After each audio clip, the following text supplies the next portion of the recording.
আমরা আগস্ট মাসের 4 তারিখেও কল্পনা করিনি যেই নেতা নেত্রীর পিছনে ওরা জীবন দিল সেই নেতা নেত্রী ওদেরকে ফাঁকি দিয়া বিদেশে পালায়া গেল। ধরে কোন ঠিক না? প্রধানমন্ত্রী কয়েকদিন আগেই বলেছিল পলাবো না, পলাবো না, এ দেশ আমার, এ দেশ আমার বাপের। বুঝাইছিল দেশ আমার, আমার বাপের দেশ, পলাবে না। অথচ অনেক বছর আগে কোরআনের পাখি বলেছিল এমন একদিন আসবে, এমন ঝোঁকারি দিবে দিল্লির মামু গিয়ে বাড়ি গিয়ে পড়বা। তোর এখন কথা ঠিক কিনা? এখন ওবায়দুল কাদের কোথায়, যার মাজা খাড়া হয় না, টেজর তুলে দেওয়ার পরে 2 হাত ডাকে খেলা হবে, খেলা হবে, পলালে ঠাকুরগাঁও যাবে। কোথায়? হ্যাঁ, আসলে বিজ্ঞাপনে তো আগে নাম দেখাই বুঝলেন, বক্তার নাম খোঁজা লাগতো, কোন জায়গায় বক্তা আছে। মাশাআল্লাহ এখন মোটামুটি বক্তা খুঁজে পাওয়া যাচ্ছে। বেশি অতিথি নাই, একটাই অতিথি, যিনি আপনাদের মাটি ও মানুষের নেতা। সব সময় যাকে কাছে পাবেন, একটা মেয়ে মানুষও ডাক দেখা, চেয়ারম্যান সাহেব আমাকে বৃদ্ধ ভাতা দিবেন না। চেয়ারম্যান হওয়া যে কি ঠেলা, যারা হসে তারা বুঝবার পারতেছে। এমপির কেউ কভার পারে না, উপজেলার চেয়ারম্যানের সব মানুষ কিছু কভার পারে না, কিন্তু ইউনিয়ন পরিষদের চেয়ারম্যানকে সবাই জানে, উনি তো আমাদের নিজের ঘরের মানুষ, ঠিক কিনা বলেন? তো আমার ভাই ইউনিয়ন পরিষদের সম্মানিত চেয়ারম্যান, আজকের মাহফিলের সম্মানিত প্রধান অতিথি, অন্তরের অন্তঃস্থল থেকে ওনাকে শুভেচ্ছা জ্ঞাপন করছি। সম্মানিত ওলামায়ে কেরাম, এ জাতির শ্রেষ্ঠ সন্তান, শ্রেষ্ঠ সন্তান আমরা বলতাম মুক্তিযোদ্ধা। জোরে কোন কি যোদ্ধা? কিন্তু 54,000 ভুয়া, 71-এর পরে জন্ম হচ্ছে, ওই আবার মুক্তিযোদ্ধার সার্টিফিকেট পাচ্ছে। চিন্তা করছেন কি ভুয়া দেশ ছিল? মুক্তিযোদ্ধা পর্যন্ত ভুয়া, ভুয়া নাম দিয়ে বেতন লেছে। যারা ভুয়া নাম দিয়ে বেতন লেছে তারা জাতির শ্রেষ্ঠ সন্তান নয়, বরং কলঙ্কিত সন্তান। জোরে বলেন ঠিক কিনা? এই জাতির শ্রেষ্ঠ সন্তান হলো আল ওলামা ওয়ারাসাতুল আম্বিয়া, আলেমরা হলো নবীদের ওয়ারিস। ইন্নামা ইয়াখশাল্লাহ মিন ইবাদিহিল ওলামা, আলেমদের বহু বচন হলো ওলামা। এই আলেম সমূহ যারা আমার সামনে বসে আছেন, আপনাদের মাঝে মাঝে আছে না নাই? আছে, এবং মঞ্চে আছেন। মাগরিবের নামাজের পর থেকে এতক্ষণ পর্যন্ত অত্যন্ত গুরুত্বপূর্ণ আলোচনা করে আপনাদেরকে যিনারা শোনালেন, আলেম ওলামা সহ আজকের মাহফিলের বক্তাগণকে অন্তরের অন্তঃস্থল থেকে আমি শুভেচ্ছা জ্ঞাপন করছি। এই মুহূর্তে আমার সামনে যারা বসে আছেন বাছাই করা লোক, সুবহানাল্লাহ কোন, আসমানের বৃষ্টির দিকে তাকায় নাই, আল্লাহর দিকে খেয়াল করছে, ঠিক কিনা বলেন? গুজবকে কান দেয় নাই, বদরুল শীত আসবে না এরকম গুজব শোনার পরেও যারা কান দেয়নি, আল্লাহ তাদেরকে বাছাই করে আজকের এই জান্নাতের বাগানে আমার সামনে কবুল করেছেন। আমি আমার অন্তরের অন্তঃস্থল থেকে আপনাদের সবাইকে শুভেচ্ছা জ্ঞাপন করছি। সম্মানিতা মা বোনেরা, আপনাদের চাইতেও নাকি বেশি। চেয়ারম্যান সাহেব আমারে কইল, হুজুর মেয়েরা কিন্তু অনেক, পর্দার অন্তরালে নাই। কারণ আমি যে ঘরে ছিলাম একটা মরদ মানুষের শব্দ শুনতে পাই নাই, জানলায় খালি মেয়া মানুষ কিচির মিচির করতেছে। তা আমার সাথে যে আমার নাতি, ওরে কইলাম একটু জানলা দেখি যে করে, তো কথা থামায় না। আসলে মেয়ে মানুষ গায়ে বোরকা দিয়া জোরে জোরে কথা যদি কয় আর পরপুরুষ যদি শুনবার পায়, এইটা কি জায়েজ না হারাম? আরো জোরে বলেন। আমি টাঙ্গাইলের এক মাহফিলে বলেছিলাম, মেয়েরা জোরে কথা বললে পরপুরুষ শুনলে পর্দার খেলাফ হয়। এক মেয়ে আমার এই স্লিপ দিয়ে কয়, হুজুর প্রধানমন্ত্রী যখন জাতির উদ্দেশ্যে ভাষণ দেবে তখন শোনা কি? মেয়ে মানুষ কথা বললে শোনাই যদি পাপ হয়, তাহলে প্রধানমন্ত্রী ও যখন জাতির উদ্দেশ্যে ভাষণ দেয় তখন আপনারা মরদগুলো কি শোনেন না? এমন একটা প্রশ্ন করছে, আমি অবশ্য কোরআন থেকে উত্তর দিছি। তখন অ্যাঙ্গেলে মারছি, আজকের অ্যাঙ্গেল লাগবে না, ডাইরেক্ট মারলি চলবে। ধরে কোন কথা ঠিক?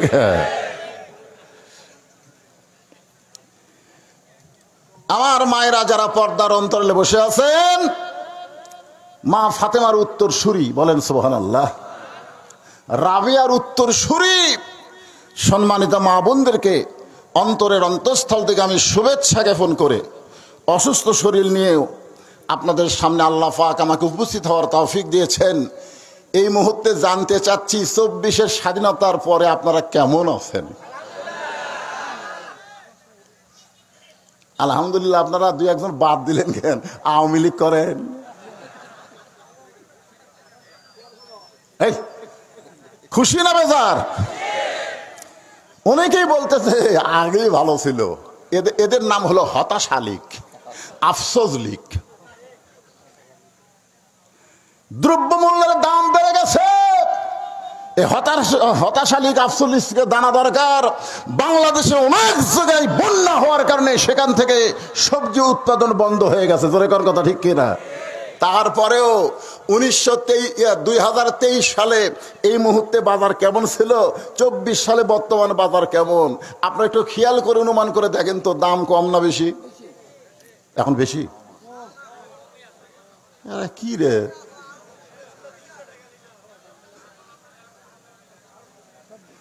মাত্র 2.5 মাসের মধ্যে $1.5 বিলিয়ন বেশি রিজার্ভ ফান্ডে হাত না দিয়েও এই তত্ত্বাবধায়ক সরকার ঋণ পরিশোধ করেছে। কেয়ারটেকার সরকার, বলেন সুবহানাল্লাহ।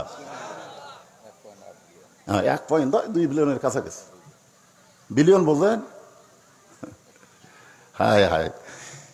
রিজার্ভ ফান্ড ওই যা আসলো তাই এই কয়েকদিনের মধ্যেই 1 বিলিয়ন 8 পয়েন্ট, প্রায় 2 বিলিয়ন কাছাকাছি টাকা পরিশোধ করছে। কারণ আগেকার সরকার এমন একটা ভঙ্গুর দেশ আমাদেরকে দিয়ে গেছে, চোরেরা, লুটেরা, বাটপার বাংলাদেশে সবগুলো বিদেশে পাচার করছে। জোরে কোন কথা ঠিক কিনা?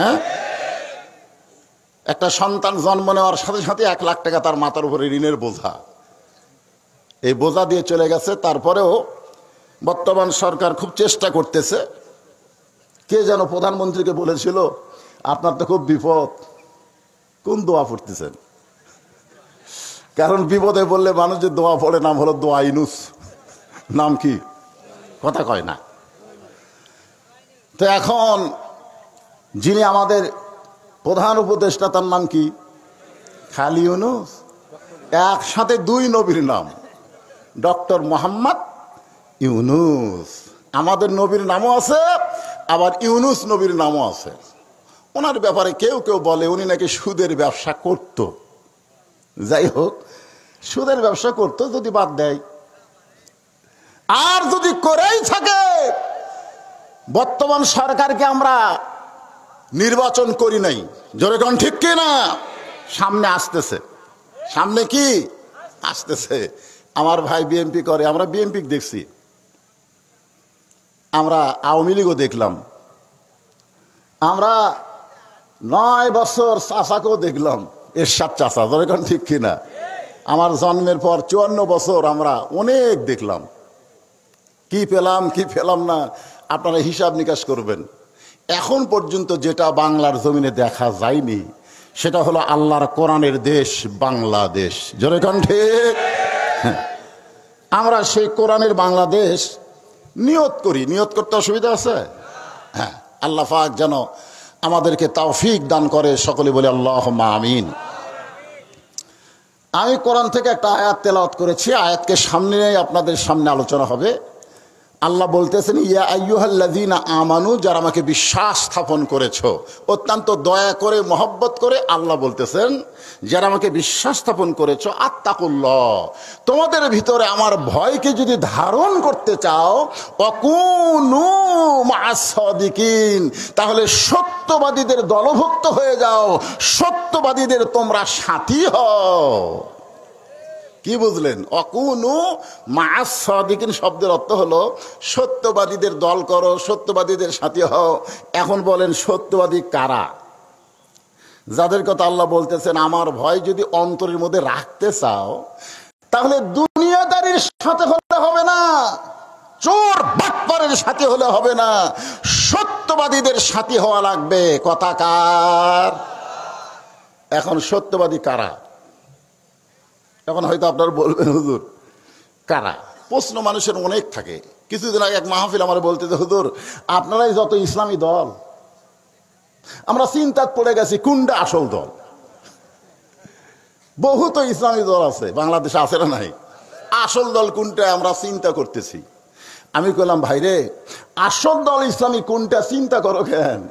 বিগত সরকারের আমলে যে ইসলামী দলকে ব্যান করা হয়েছে, ইসলামী দলকে অত্যাচার নির্যাতন করা হয়েছে, যাদের নেতাদেরকে ফাঁসি দেওয়া হয়েছে, এরপরে যদি বলা লাগে আসল কোনটা, তার মানে তুমি চোখ থাকতে কানা। এরকম কানা আছে না নাই? হায়রে কপাল মন্দ, চোখ থাকিতে অন্ধ। আমার একটা গান আছে ওয়াজের মধ্যে, কানার ভাগ্যে ধন মিলে না। পারলে সবাই কন, ওয়াজ বুঝতে সুবিধা হবে।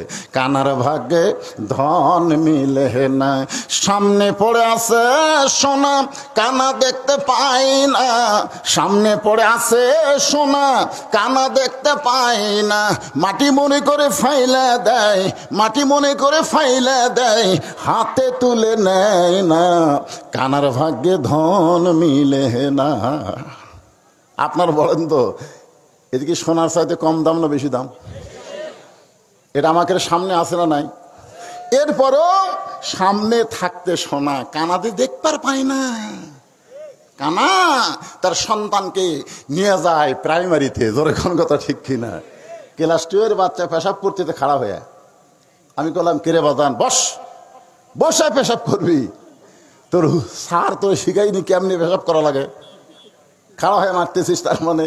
ও বলে চাচা যে কি কন, প্রাইমারির পেশাবখানার যায় দেখি আমার সারই খাড়া হয়ে পেশাব করে, আর সারই যদি খাড়া হয়ে মারে ওই বসবি কোত্থেকে? এই কানা আইরে আইটিয়ে নাই ওরা দিয়া না লাগালো বোয়াল মাছে তাই না দেখা ভোদর নাচে। কানা এইগুলো যতই পড়ো তুমি আলোকিত মানুষ হতে পারবা না। আলোকিত মানুষ যদি হবার চাও, ইকরা বিসমি রাব্বিকাল্লাযী খালাক, সে আল্লাহর নামে যে আল্লাহ তোমাকে সৃষ্টি করেছেন। আপনারা বলেন তো, যে যে জিনিস সৃষ্টি করেছেন সেই জিনিস সম্পর্কে স্রষ্টা কম জানে না বেশি জানে? দেখবেন একটা আপনি যে পাওয়ার টেলার যদি কেনেন, সাথে একটা বই দেয় না? আপনি একটা রাইস কুকারও যদি কেনেন, দেখবেন সাথে একটা বই দেয়, কারণ কিভাবে এটা চালাতে হবে নিয়মাবলী আপনাকে জানায় দেয়। আপনি কি ইচ্ছা অনুযায়ী চলাবেন না ওই বই অনুযায়ী চলাবেন? ওই লেখা অনুযায়ী চলাবেন না নিয়ম অনুযায়ী? তো আল্লাহ আমাদেরকে সৃষ্টি করার পরে আমাদেরকে কিভাবে চলতে হবে তার নিয়ম আল্লাহর কোরআনে আছে না নাই? আল্লাহ কোরআনকে লক্ষ্য করে বলেন, অনুনাজ্জিলু মিনাল কুরআনি মা হুয়া শিফাউ ওয়া রাহমাতুল লিল মুমিনিন।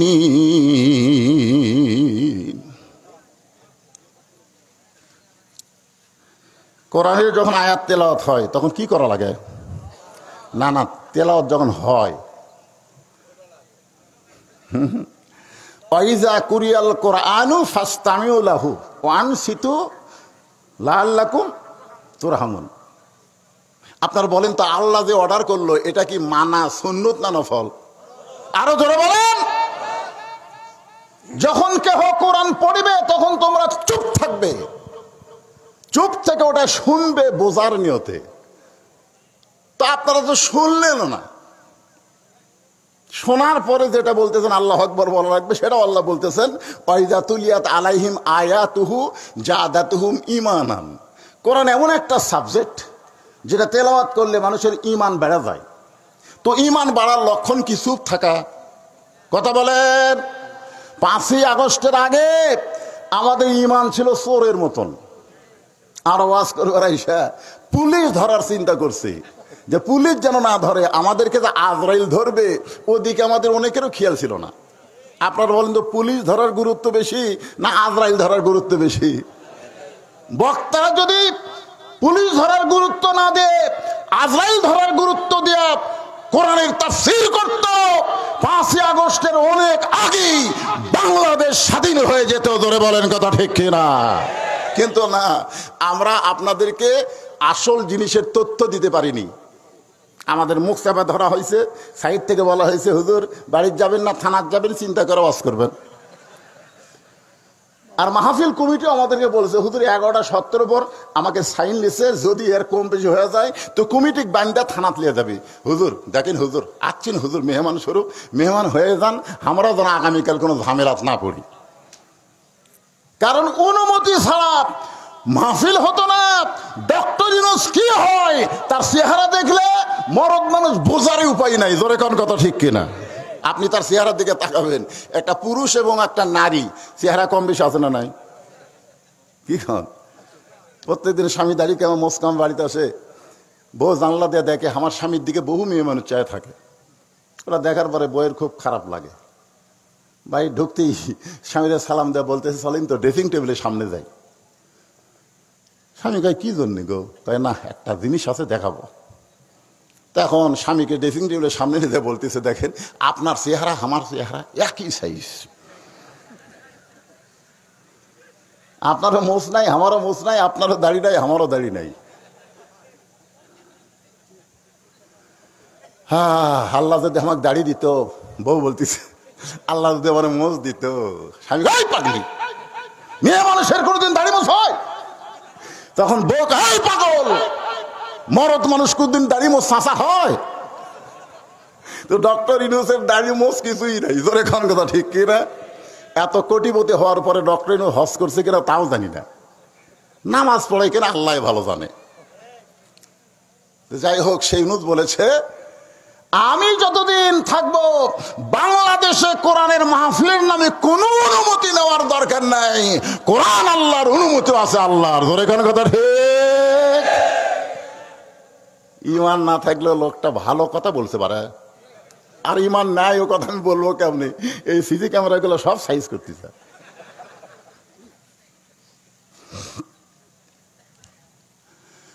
অত্যন্ত গুরুত্বপূর্ণ কথা আল্লাহ বলেন, রে ইমানদারেরা, আল্লাহর ভয় যদি তোমাদের কলিজার মধ্যে রাখতে চাও, অকুনু মা'আস সাদিকিন, সত্যবাদীদের সাথী হও। এখন সত্যবাদী কারা? কোরআন হাদিস থেকে হক কথা বলবে যারা, সামনে পিছনে কোনো বিপদ দেখবে না, সামনে পিছনে কোনো বিপদের দিকে তারা খেয়াল করবে না। আল্লাহ বলেন ইন্নাল্লাযীনা ক্বালু রব্বুনাল্লাহু সুম্মা ইসতাকামু তাতানাজ্জালু আলাইহিমুল মালাইকা আল্লা তাখাফু, সুবহানাল্লাহ বলেন, ওয়ালা তাহজানু, আলহামদুলিল্লাহ বলেন। কি জন্য জানেন? আল্লাহ তাখাফু, তাদের কোনো ভয় নাই রে, ওয়ালা তাহজান, তাদের কোনো চিন্তা নাই, ওয়াবশিরু বিল জান্নাহ, বরং দুনিয়া থেকেই আল্লাহ তাদেরকে জান্নাতের সুসংবাদ দিয়ে দেয়। আমরা এই দুনিয়াতেই জান্নাতের সুসংবাদ প্রাপ্ত মানুষ হতে চাই। রাজি আছেন? কারা কারা? দুই হাত তোলা আল্লাহর একটু দেখান তো। আল্লাহ যার হাত আছে তুলতে একটু অনীহা প্রকাশ করতেছে, আল্লাহ তুমি সব বুঝতেছ, হাত নামান। অনেকে বলে হুজুর আপনি কি কন, হাত তুলবার কন কেন? আরে নামাজ পড়ি না। নামাজ পড়ো বাজান, সামনে কাতারে নামাজ পড়ে আবু বকর রাদিয়াল্লাহু ডান পাশে, আল্লাহ নবী হলেন ইমাম। ইমামকে সামনে কাতারে নামাজ পড়ে, আবু বকর রাদিয়াল্লাহু কোন পাশে? কথা কয় না, কথাটা গুরুত্ব দিয়ে শুনুন, ডান পাশে। ওনার নাম উবাই ইবনে সলুল। উবাই ইবনে সলুল, কোন কিতাবে লেখা আছে উবাই ইবনে খালফ। উনি কিন্তু 1 নম্বর নামাজি, কাতার সোজা করার দিক দিয়েও 1 নম্বর। কিন্তু কোরআনের আয়াত যখন নাজিল হলো, ইয়া আইয়ুহান নাবিয়্যু হারজিল মুমিনিনা আলাল কিতাল, হে রাসূল, যারা আপনার পিছনে কাতারবদ্ধ হয়ে জামাত করতেছে তাদেরকে সৈন্য হিসেবে গড়ে তোলেন। যে কোনো সময় মক্কার কাফেরেরা মদিনা আক্রমণ করতে পারে। মক্কার কাফের যদি মদিনা আক্রমণ করে, দোয়া দিয়া দরুদ দিয়ে আপনি মদিনা রক্ষা করতে পারবেন না। মদিনা রক্ষা করতে গেলে তাদের বিরুদ্ধে যুদ্ধ ঘোষণা করা লাগবে। এ কথা কার? আমি কি আমার কথা বলতেছি না আল্লাহর? তো বক্তার কালো চেহারা পছন্দ হচ্ছে না? অন্যদিকে তাকালে তো আমি দেখতে পাচ্ছি আপনাকে, সব এদিকে তাকান। এই সময় লম্বা ওয়াজ করবো না তো, অসুস্থ মানুষ ভাই। তাহলে কি বুঝলেন? আল্লাহ তাখাফু, তোমাদের কোনো ভয় নাই, ওয়ালা তাহজান, তোমাদের কোনো চিন্তা নাই, ওয়াবশিরু বিল জান্নাতিল্লাতি কুনতুম তুআদুন। আল্লাহু আকবার। যারা সত্যবাদী হবে তাদেরকে দুনিয়ার কোনো মানুষের আইন, দুনিয়ার কোনো মানুষের নিয়ম কানুন মানলে তারা সত্যবাদী হতে পারবে না। সত্যবাদী হতে গেলে আল্লাহর হুকুম, আল্লাহর আইন অনুযায়ী চলা লাগবে। ধরে বলেন ঠিক? আল্লাহর আইন অনুযায়ী এই বাংলাদেশ যখন চলবে, তখন একজন মুসলমান কেমন মুসলমান হবে? আর ইংরেজদের আইন, মানুষের তৈরি আইন দিয়ে যখন বাংলাদেশ চলবে, তখন আমরা কেমন মুসলমান? এইটা একটু যাচাই করার দরকার আছে না নাই? আমরা তো আল্লাহর আইন দেখি না। একটা গান শুনছি, সেদিন ষোড়শী নির্জন পথে যাবে, কোনো জন কটু কথা কবে না, পথে আর প্রান্তরে সম্পদের মোহে পড়ে খুন আর রাহা জানি হবে না। সবাই বলেন, যদি মেনে চলি কোরআন। বলা লাগবে, বলা লাগবে। যদি মেনে চলি কোরআন আর রাসূলের বিধান, সকলেই শান্তিতে থাকবে বাংলার আকাশে, কলেমার পতাকা যেদিন দুলবে। বাংলার আকাশে কলেমার পতাকা উড়ুক, এটা কারা কারা দেখ পারছেন? লিল্লাহু আকবার, হাত নামান। আমি জানতাম বাংলাদেশের যে কয়টা থানা আছে, ইমানের দিক দিয়ে পাঁচবিবি একটা গুরুত্বপূর্ণ উপজেলা। কারণ গত স্বৈরাচার সরকারের আমলে পাঁচবিবি অনেক অত্যাচার করা হয়েছে। ধরে কোন কথা কন না কেন? হ্যাঁ, তা আপনারা একটু দুর্বল দুর্বল ঠেকতেছে কি? হ্যাঁ, মাঠর ঠিক আছে, আলু বান্ধা না। না না, এখন আর গুলি খাওয়ার ভয়? গুলি করলে গুলি লাগবে, কথা আপনার কে বলছে? হ্যাঁ, বারবার যখন নমরুদ বলে ইব্রাহিম নিচে দাউ দাউ করে আগুন জ্বলতেছে, একবার তাকায় দেখ। ইব্রাহিম তাকায় থাকে আল্লাহর দিকে। জোরে কোন দিকে? কারণ কি? ইমান। যে নমরুদ, তুই যতই আগুন জ্বলা, তুই যতই আগুন জ্বলা, তুই পোড়াবার পারবি না। কারণ আগুন তুই জ্বলাবার পারবি, কিন্তু আগুনের মধ্যে যে পোড়ানোর ক্ষমতা, সেটা কার হাতে? তা আমি তোর দিকে তাকাবো কেন? তোর বানানো চুলার দিকে আমি তাকাবো কেন? আসল দিকে আমার নজর ঠিকই আছে। হাসবি আল্লাহু নিমাল ওয়াকিল ওয়া নিমাল মাওলা ওয়া নিমান নাসির। কি মনে করতেছেন? পারছে? পারছে? উকিল বলতেছে, আপনি একটা ইসলামী দলের আমির, আপনি যদি রাষ্ট্রপতির কাছে বাঁচার দরখাস্ত লেখেন, রাষ্ট্রপতি হয়তো আপনি আমির হওয়ার কারণে আপনাকে মাফ করতে পারে। আপনি রাষ্ট্রপতির কাছে দরখাস্ত লেখেন, রাষ্ট্রপতি যদি আপনাকে মাফ করে, তাহলে আপনার ফাঁসি হচ্ছে না। ইমানদার মুচকি মুচকি হাসে। উকিল বলে, হাসেন কেন? বলে, হাসার কারণ হলো তোমার কথা শুনে। তুমি যে বলতেছো রাষ্ট্রপতির কাছে দরখাস্ত লিখতে বাঁচার জন্যে, তুমি কি জানো উকিল, আমার জীবনে আমি 3 জন রাষ্ট্রপতিকে ক্ষমতা থাকা অবস্থায় মরা দেখছি এই বাংলাদেশে। একটা হলো শেখ মুজিবুর রহমান, একটা জিয়াউর রহমান, একটা জিল্লুর রহমান। যারা ক্ষমতা থাকতে নিজেরাই মরা যায়, তাদের কাছে কোনো ইমানদার বাঁচার দরখাস্ত লেখে না। ধরে কোন ঠিক? উকিল বলতেছে, তাহলে আপনার ফাঁসি হবে। আসামি বলতেছে, ফাঁসি হবে, কিন্তু আমার মৃত্যু হবে না। উকিল চন করছে, কি কি কয় রে পাগলা? ফাঁসি হবে, মৃত্যু হবে না? আল্লাহ বলতেছেন, ওয়ালা তাকুলু লিমান ইউকতালু ফি সাবিলিল্লাহি আমওয়াতুন বাল আহইয়াউ ওয়ালাকিন লা তাশউরুন। আল্লাহর রাস্তায় যারা জীবন দেয়, তাদেরকে তোমরা মৃত্যু বলো না। আমি গতকাল ঢাকায় যাওয়ার সময় দেখি বিশাল একটা গেট, গেটের উপরে লেখা আছে শহীদ আবু সাইদ। কে রে, সারা জীবন রংপুরকে আমরা মফিস করলাম, এখন কি করলাম? রংপুরের মফিস। আহারে, যে রংপুরকে আমরা অ্যালাও করি না, একটা মফিসের এলাকা রংপুর। সেই রংপুরে সর্বপ্রথম বুলেটের সামনে 2 হাত প্রসারিত করে যে ছেলেটা দিয়েছে, তার নাম কি? বাড়ি কোথায়? গেট বানাছে কোথায়? সেদিন আপনার রাজশাহী ওয়াজ করতে গিয়ে দেখি নওগাঁ ঢুকতেই ওটি গোল চত্বরের মধ্যে লেগে রাখছে শহীদ আবু সাইদ চত্বর। আবু সাইদের বাপ বলতেছে, বাঁচা থাকা অবস্থায় আমরা যা সুখে ছিলাম তার চাইতে 100 গুণ মরে যাওয়ার পরে সুখী হয়েছি। তার মানে আমার ছেলে মরেনি রে, মানুষের অন্তর জয় করে অমর হয়ে আছে। ধরে কোন কথা ঠিক, কথা কন না কেন?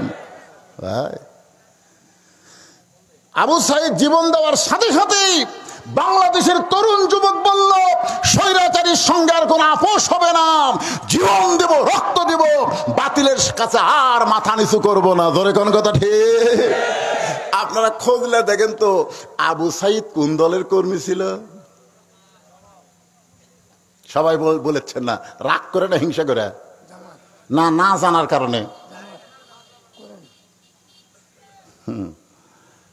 হিংসায় বুকুর জ্বলতিছে। একটু মনোযোগ দিয়ে শুনবেন।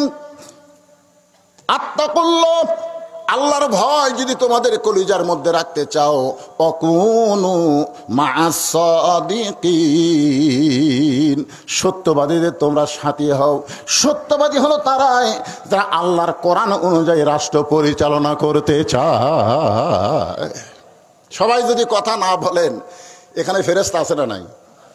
যে বক্তা কোরআনের কথা বলতেছে, কোরআন অনুযায়ী যে রাষ্ট্র পরিচালনা করবার চায়, এই কথা শোনার পরে কেউ সুবহানাল্লাহ কয় না, আলহামদুলিল্লাহ কয় না। এই কোরআনের মাহফিলে বসে আছে, এরা কারা? যখন আল্লাহ রাসূল বললেন, সাহাবীরা রে, আর খালি কাতারবদ্ধ হয়ে নামাজ পড়লে হবে না। মক্কার কাফেররা যদি মদিনা আক্রমণ করে, তাহলে আমাদেরকে সৈন্য হয়ে তাদের বিরুদ্ধে জিহাদ করা লাগবে। আল্লাহ এই মাত্র আমাকে জানাই দিছে।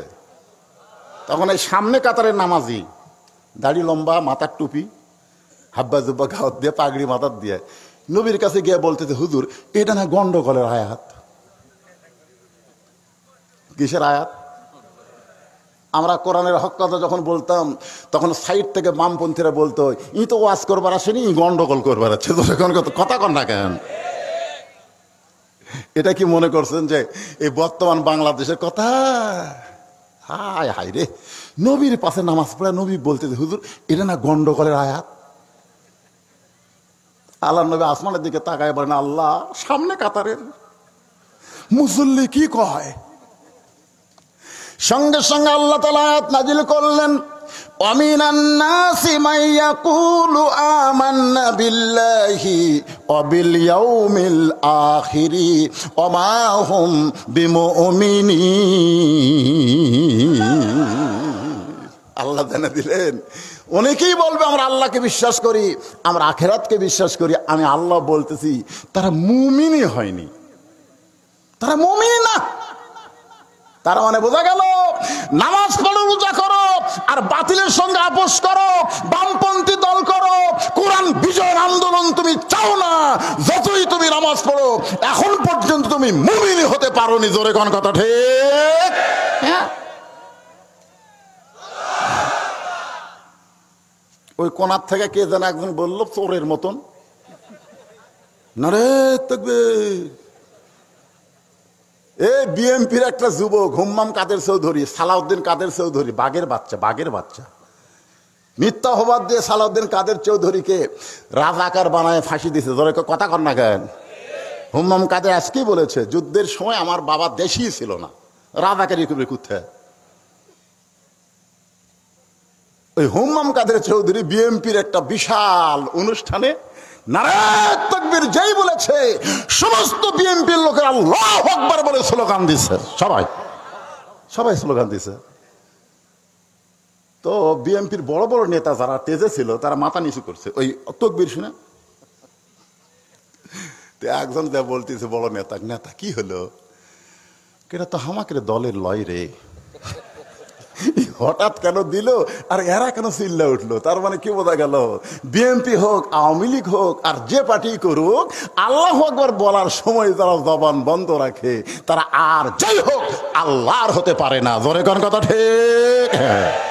তো ওই কোনার থেকে তাকবীর দিল, আপনারা সবাই আল্লাহু আকবার বললেন না কেন?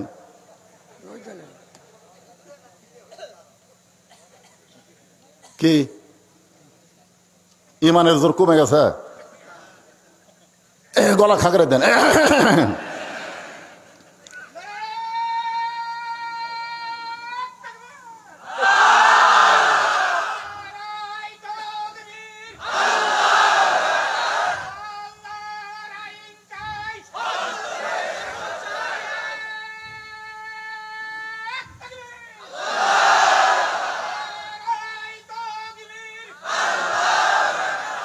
মাশাআল্লাহ, বয়স যাই হোক, আল্লাহ ইমানে তাজা রাখুক। জোরে কোন আমিন। আমরা সবাই বলে আল্লাহুম্মা আমিন। আল্লাহ কবুল করুক, আল্লাহুম্মা আমিন। উনি যে বলতেছেন সৎ লোকের শাসন চাই, ওইটাই আমার সাবজেক্ট। অকুনু মা'আস সাদিকিন। সত্যবাদীরাই তো সৎ হয় নাকি? যারা মিথ্যা কথা কয়।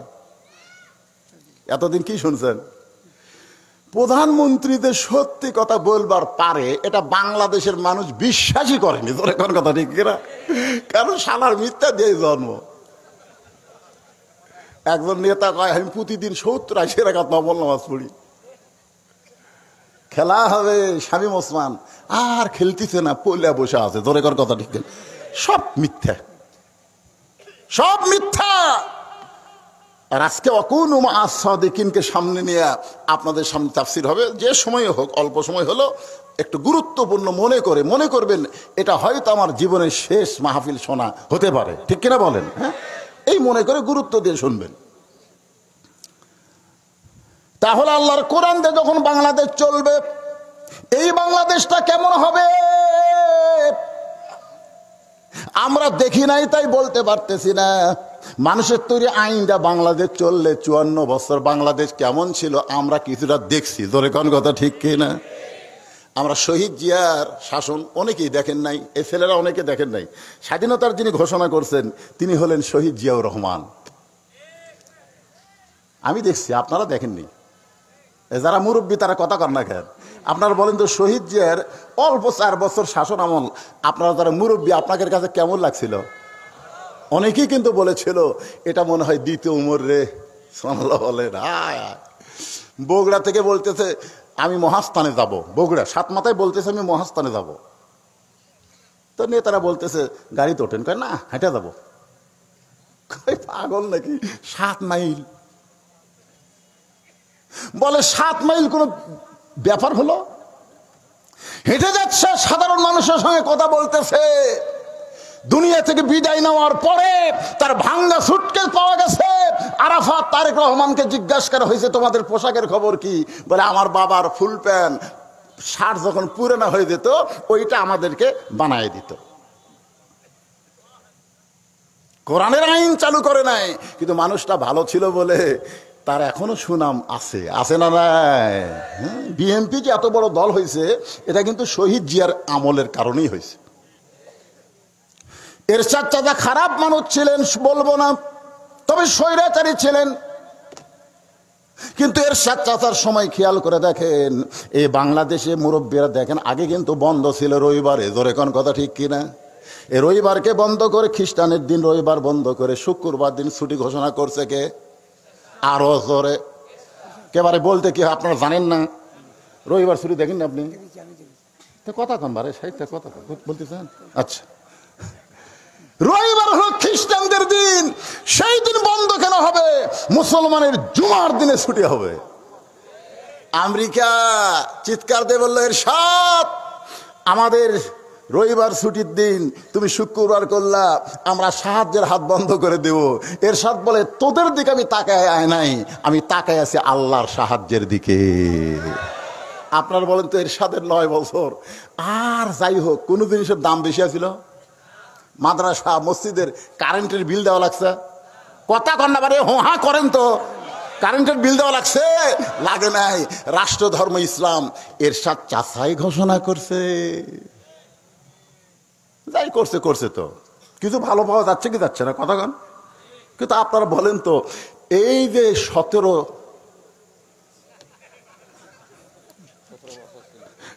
কি পাচ্ছেন আপনারা? কোন তাহাজ্জুদ পড়ে, যায় নামাজ খোঁজে, কোরআন শরীফ পড়ে। যখন গণভবন একেবারে লুট হয়ে গেল তখন কিন্তু যায় নামাজ কোরআন শরীফ পাওয়া যায়নি। কিন্তু ইদানিং একটা ভিডিও বার হয়েছে, এই শালা আওয়ামী লীগের চামচারা ছাড়ছে যে কোরআন শরীফ যায় নামাজ পাওয়া গেছে। ঘরের মধ্যে কোরআন শরীফ যায় নামাজ রাখার নাম ঈমান নয়। মাথায় টুপি দিয়ে জুব্বা পরে সামনে কাতারে মুসল্লি হওয়ার নাম ঈমান নয়। ঈমান যদি হতো তাহলে আল্লাহ কেন বললেন অহুয়া বিমুমিনিন? তারা মুমিনই নয়। এই আসুন, আল্লাহর কোরআনটা যখন বাংলাদেশ চলবে, এই বাংলাদেশটা কেমন হবে? আমি দুইটা কর্মীর কথা বলবো, একটা হলো পুরুষ কর্মী আর একটা হলো নারী কর্মী, ইসলামের কর্মী, আল্লাহর কর্মী, কোরআনের কর্মী। জোরে কোন সুবহানাল্লাহ। আগে নারী কর্মীর কথা দিয়ে শুরু করি, কারণ নারীরা নাকি আপনার চাইতে বেশি। একজন মেয়ে মানুষ আল্লাহর আইন চালু হলে তার চরিত্র কেমন হবে, সে কেমন নারী হবে, সেই নারীর পেট থেকে কেমন সন্তান জন্ম নিবে, এটা আমাকে জানার অধিকার আছে না নাই? এখনকার অধিকাংশ মা হচ্ছে সিজার করা। যখন কি করা? সিজার করা। আমার কয় হুজুর একটু ফুঁফা দেন তো, খালি কান্দে। ফুঁফা দিলাম, কান্না থামে না।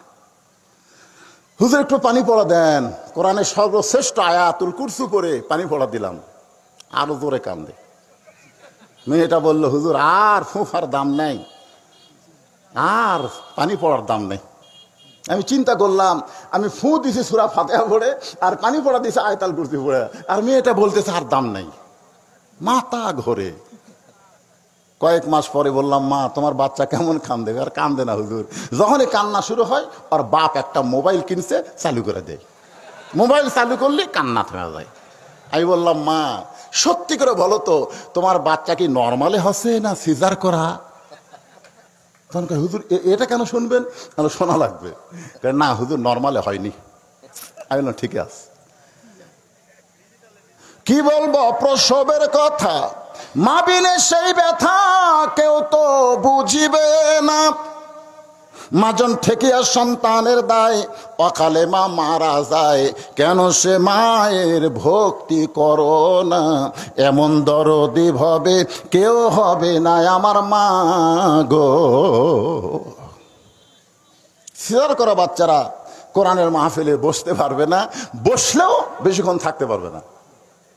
কারণ জন্ম হওয়ার 2 দিন আগেই ওর পেট কাটে। ওর কিন্তু নর্মালি জন্ম হবে 2 দিন পর।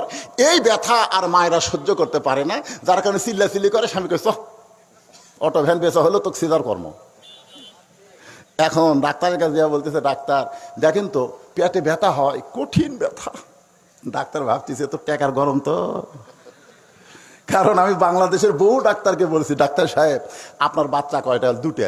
নর্মালি না সিজার? কি পাগল হচ্ছেন নাকি? কোন ডাক্তারের ঠেকা পড়ছে যে সিজার করে বাচ্চা নিবি? কারণ ডাক্তার জানে সিজারের বাচ্চা ভালো হবে না। এই জন্য বাংলাদেশের কোন ডাক্তারের সন্তান সিজার করা নাই। বাংলাদেশে কোন মৌলানার বাড়িতে মিলাদ হয় না, খোঁজলে দেখবেন। বাংলাদেশের কোন পীর সাহেবের বউ মুরিদ হয় না, খোঁজলে দেখবেন। কি জন্য হয় না? কারণ বউ জানে আমার পীর হলো 1 নম্বর লুচ্চা, মাঝে মধ্যে মুরিদের বইয়ের দিকে তাকায়, এর হাতে মুরিদকে হয়। আর মৌলবি জানে মিলাদ পড়া ফাও, খামাখা টাকা খরচ করে আমার বাড়িতে পড়ামো কেন, পরের বাড়িতে পড়ামো। জোরে কোন কথা ঠিক না? রে 2 দিন আগেই ডাক্তার সাহেবের কাছে গেছে। ডাক্তার চেক আপ করে বলতেছে পানি নাই, পেটের মধ্যে বাচ্চা বাড়ানোর যে পানি লাগবে সেটা নাই। আর এক ডাক্তার বলতেছে ওটা কোন, মানে ওটা মনে নাই। ডাক্তারে বলতেছে ব্যাকা হয়ে আছে। তখন সিজার করে দেখে ঘুমের মধ্যে আছে। বাচ্চাদের জন্মের আরো 2 দিন আছে, তার আগেই পেট কাটা দেখে ঘুমের মধ্যে আছে। তখন ডাক্তার কয় নার্সকে পেটের থেকে বের করে একটা ঘুরেন দে, মানে পাও ধরবো। কি ধরবি? বাচ্চার পাও ধরে এইভাবে একটা ঘুরেন দেয়। তখন বাচ্চা মাথার ঝাঁকি লেগে এই করে কান্দে। ওই যে মাথার ঝাঁকি লাগছে ভাই, ওই সন্তান ভালো হওয়ার আর কোনো চান্স। হাসতেছেন? আমাদের মা গুলা সামনে থেকে যেন সিজার না করে, এরকম ভালো মা ইসলামে একজন কর্মী নারীর কথা শোনার দরকার আছে না নাই? যেরকম আছে না নাই? আল্লাহর কোরআনের একজন নেতা, যিনি হযরত ওমর, জোরে বলেন নাম কি? কেমন নেতা ছিলেন তার জীবনের বহু আজ আমি আপনাদের শোনাইছি, শোনেননি? ওমর ফারুক কেমন নেতা ছিলেন? সবাই যখন ঘুমায় পড়তো, ওমর ফারুক মানুষের দুঃখ কষ্ট দেখার জন্যে গভীর রাত্রে বাড়ি থেকে বের হতো। সঙ্গে কোনো পুলিশ নাই, র্যাব নাই, একা একা হযরত ওমর চোরের মতন ঘুরে বেড়ায়। বি বলে, স্বামী গো, এইভাবে কষ্ট করে মানুষের দুঃখ কষ্ট কেন দেখতেছেন? ওমর ফারুক বলে, আল্লাহর কোরআন দিয়ে যখন রাষ্ট্র চলে তখন কোনো মানুষের কষ্ট থাকার কথা না। তারপরেও যদি ফোরাতের কোলে একটা কুত্তা না খায় মরে, হাসরের ময়দানে আল্লাহ ওমরকে ছাড়বে না। ছাড়বে? ঘুরতে ঘুরতে গিয়ে দেখে তাঁবুর মধ্যে দুইটা বাচ্চা কাঁদতেছে আর বলতেছে, মা পেটে ক্ষুধা লাগছে, খাবার দাও। মা বলতেছে, গোস্ত সিদ্ধ হলেই তোমাদের খাবার দিব। মা বলতেছে, গোস্ত সিদ্ধ হলেই তোমাদের খাবার দিব। এত গভীর রাত্রে হযরত ওমর চমকে গেল যে দুম্বার গোস্ত হলে 8 ঘন্টা লাগতো, উটের গোস্ত হলে বড় জোরে 1 ঘন্টা লাগতো। গভীর রাত হয়ে গেছে, এখন পর্যন্ত গোস্ত সিদ্ধ হয় না, বাচ্চা দুইটা কান্দে। এ মায়ের অন্তরে কি দয়া মায়া নাই? ওমর ফারুক নিকটে গিয়ে বললেন, মা তোমার সন্তান ক্ষুধার জ্বালায় কান্দে, এত গভীর রাতে তোমার গোস্ত সিদ্ধ হয় না। মেয়েটা বলে, পথিক রে, আমার বাড়ি হলো ইয়ামিন দেশে, আমি শুনেছি মদিনার ওমর অত্যন্ত ভালো মানুষ। আমার দুইটা এতিম বাচ্চাকে নিয়ে আমি হযরত ওমরের কাছে এসেছিলাম বিকালবেলা, কিন্তু রাজ দরবারে এত ভিড়, আমি একজন মহিলা দুইটা ইতিমকে নিয়ে ওমরের দরবারে যাবার পারি নাই। নিয়ত করেছি আগামীকাল সকালে যাব। রাত্রেবেলায় তাঁবু টাঙ্গায় দুইটা বাচ্চারে নিয়ে কোনো মতো একটা রাত আমি পাড়ি দিবার চাই, কিন্তু বাচ্চা দুইটার পেটে এত খিদে লাগছে, গভীর রাত্রে যখন ক্ষুধার জ্বালায় কান্দে, আমি ওদের সান্ত্বনা দেওয়ার জন্যে পাতিলে পাথর আর পানি দিয়ে নিচে আগুন জ্বালায় সিদ্ধ করতেছি। আমার পাথর সিদ্ধ হবে না এইটা শুনে শুনে সান্ত্বনায় যদি সন্তান দুইটা ঘুমায়, কিন্তু এত ক্ষুধা বেশি লাগছে, আমার মনে হয় সন্তান দুইটা ফজর পর্যন্ত আর বাঁচবে না। সঙ্গে সঙ্গে হযরত ওমর বললেন, মা তুমি একটু ধৈর্য ধরো মা। এক দৌড়ে বাইতুল মালের দরজায় গভীর রাত্রে ডাক দিলেন, আসলাম। আসলাম দরজা খুলে বলে, আমির আল মুমিনিন। এই গভীর রাত্রে বাইতুল মালের দরজায় বলে, 1 বস্তা খাদ্য আমার মাথায় উঠে দে। আসলাম বলতেছে, আমি হলাম চাকর, আপনি হলেন রাজা। ওমর ফারুক বলে, আসলাম রে, কোরআন দিয়ে যখন রাষ্ট্র চলবে তখন রাজা চাকর থাকবে না, দায়িত্ব এক একজনের এক এক রকম হবে। জোরে কোন কথা ঠিক কি না? দে কে মাথার উপর কি উড়ে গেল? হায় হায় রে, আমি এতদিন ওয়াজ করছি ভাই, আজকে ওয়াজটা মাটি হয়ে গেল। আমার এলাকার মেয়েরা সন্ধ্যার সময় ঘরাত খোঁজে যে মুরগি হাঁস উঠলো কিনা। দেখে যে সব গুলাই উঠছে, কিন্তু এক মোরও গোটেনি। কে রে, সব গুলাই উঠছে, মোরগ ওঠেনি কেন? তখন মেয়েটার মাথায় বুদ্ধি আসলো, মোরগ হয়তো 14ই ফেব্রুয়ারি পালন করবে, অন্য বাড়িতে গেছে। তখন এই লাইট পর আশেপাশে সব বাড়িতে যাই, তোমাকে ঘরাত কেমন মোরগ উঠছে। তো একজন বলতেছে, একটা মনে হয় উঠছে, তাছাড়া কোট কোট কোট শব্দ প্রেম করতেছে, বুঝলেন? লাইট দিয়ে দেখে, ও মোরগ, ঘাট ধরা কাই করে, তুই ঘরা চিনিস না। সন্ধ্যার সময় গরু ছাগল গোয়াল ঘরে উঠলো কিনা প্রত্যেকটা মরদ মানুষ খোঁজ করে। জোরে কোন কথা ঠিক কিনা? আর এত রাত হয়ে গেল, মুরগি কেমনে বেড়া থাকলো রে? এই মেয়ে মানুষকে খোঁজ করে না। যে মেয়েটার মুরগি আপনাকে মাথার মধ্যে উড়ে গেল, মরদ মানুষের না, যে মেয়ে আর মুরগি উড়ে গেল, এই সংসার ধ্বংস করবি।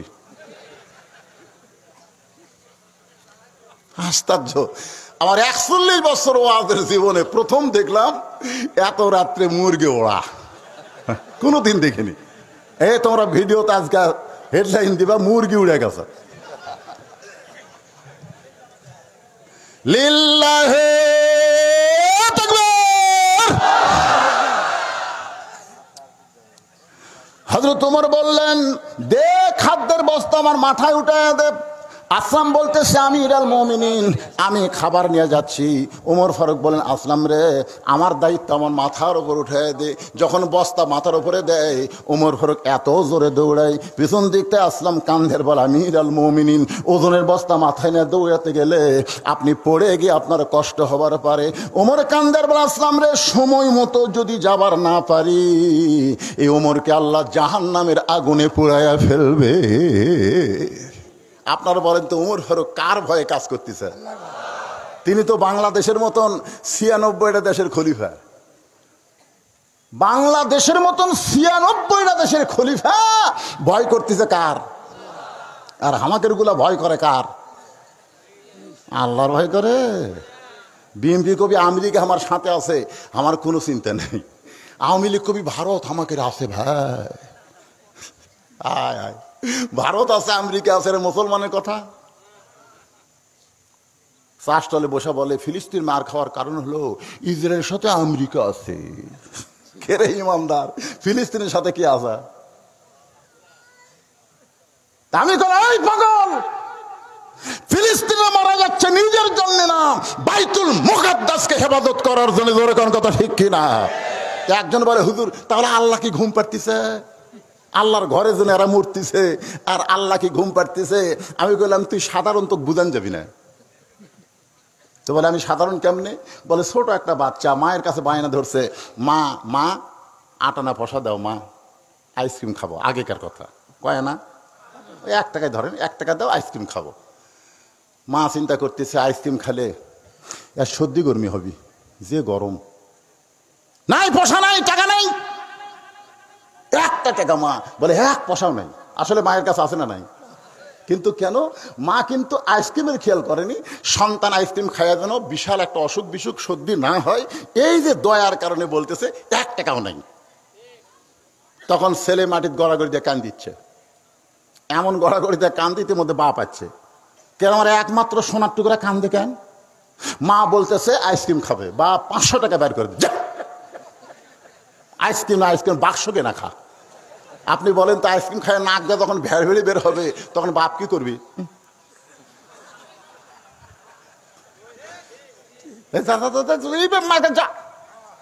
মানে বাবা জানে আইসক্রিম খাওয়ার পরে ভেড় ভেড়ি সত্যি যা হোক আমার টেনশন নেই, তোর মা বাচ্চা 500 টাকা দিছে আইসক্রিমের বাক্স কেনা খা। ওই 500 টাকা লিয়া ওটাতে মুড়ি দিয়ে মলা বানায় না, মলা বানাচ্ছে। বাপ কয় কে রে? 500 দিলাম, আরো ধরে কাম দেওয়ার মলা বানায়। মা বলতে তোমার কাছে 1 টাকা আছে? কা আছে সেটা দাও। যে 1 টাকা দিছে 500 টাকা ফেলে দিয়ে 1 টাকা লিয়ে মারছে দৌড়। বাপ কয় 500 টাকা লেয় না, 1 টাকা লিয়ে দৌড়াই। কই 1 টাকায় চিনে যে 500 দিয়ে লাভ আছে? আজকে দুনিয়ার মুনাফিকরা দুনিয়ার 1 টাকা চিনেছে, যার কারণে জান্নাত 500 টাকার দিকে তাদের কোনো খেয়াল নাই। ধরে কথা ঠিক কথা বলে। একটু মনোযোগ দিয়ে শুনবেন তাহলে বুঝতে পারবেন। খাদ্যের বস্তা মাথায় না হযরত ওমর তাবুর কাছে গিয়ে বলতেছে, মা তোমার বাচ্চা 2টাকে এখনো জীবিত আছে মা, এই যে খাবার বস্তা আনছি মা, রুটি হালুয়া তৈরি করে দাও। মা তাড়াতাড়ি রুটি হালুয়া তৈরি করে যখন ওমর ফারুকের হাতে দেয়, ওমর ফারুক 2টা বাচ্চাকে 2 উরাতের উপরে নিয়ে ওদের মুখে রুটি হালুয়া তুলে দেয়। 2টা বাচ্চা হযরত ওমরের দিকে ফেল ফেল করে তাকায় থাকে। আল্লাহ কোরআনে বলেছেন, আরাআইতাল্লাযী ইউকাযযিবু বিদ্দীন ফাযালিকাল্লাযী ইয়াদউল ইয়াতীম ওয়া লা ইয়াহুদ্দু আলা তাআমিল মিসকিন।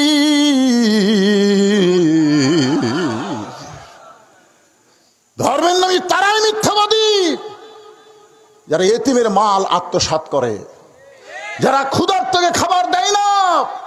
12,000 টাকার জন্য মা তার সন্তানকে বিক্রি করে আর বাবার মূর্তি বানায় 400 কোটি টাকা খরচ করে। জোরে কোন কথা ঠিক কিনা? কি হলো? মূর্তি বানায় কি হলো? তুমি কোন রামের দেশে মূর্তি বানাসা হলো আল্লাহর ওলির বাংলাদেশে। জোরে কোন কথা ঠিক কিনা?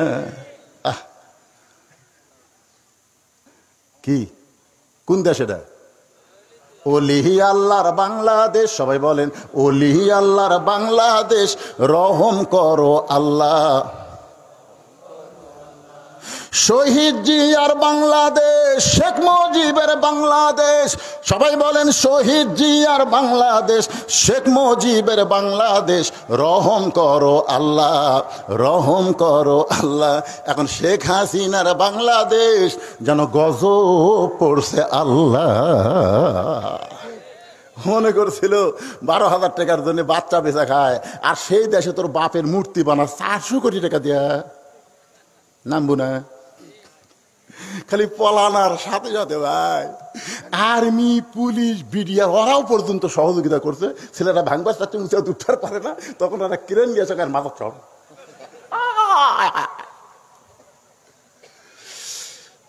6 আগস্টে বাংলাদেশে একটাও মুজিবের মূর্তি আর খুঁজে পাওয়া যায় না। ধরে কথা কর না এক আফসোস লীগ বলতেছে তাহলে তোমরা টাকাও ফেলে দেও, চাপাত খেলে লাগতে মারা দরকার শালা।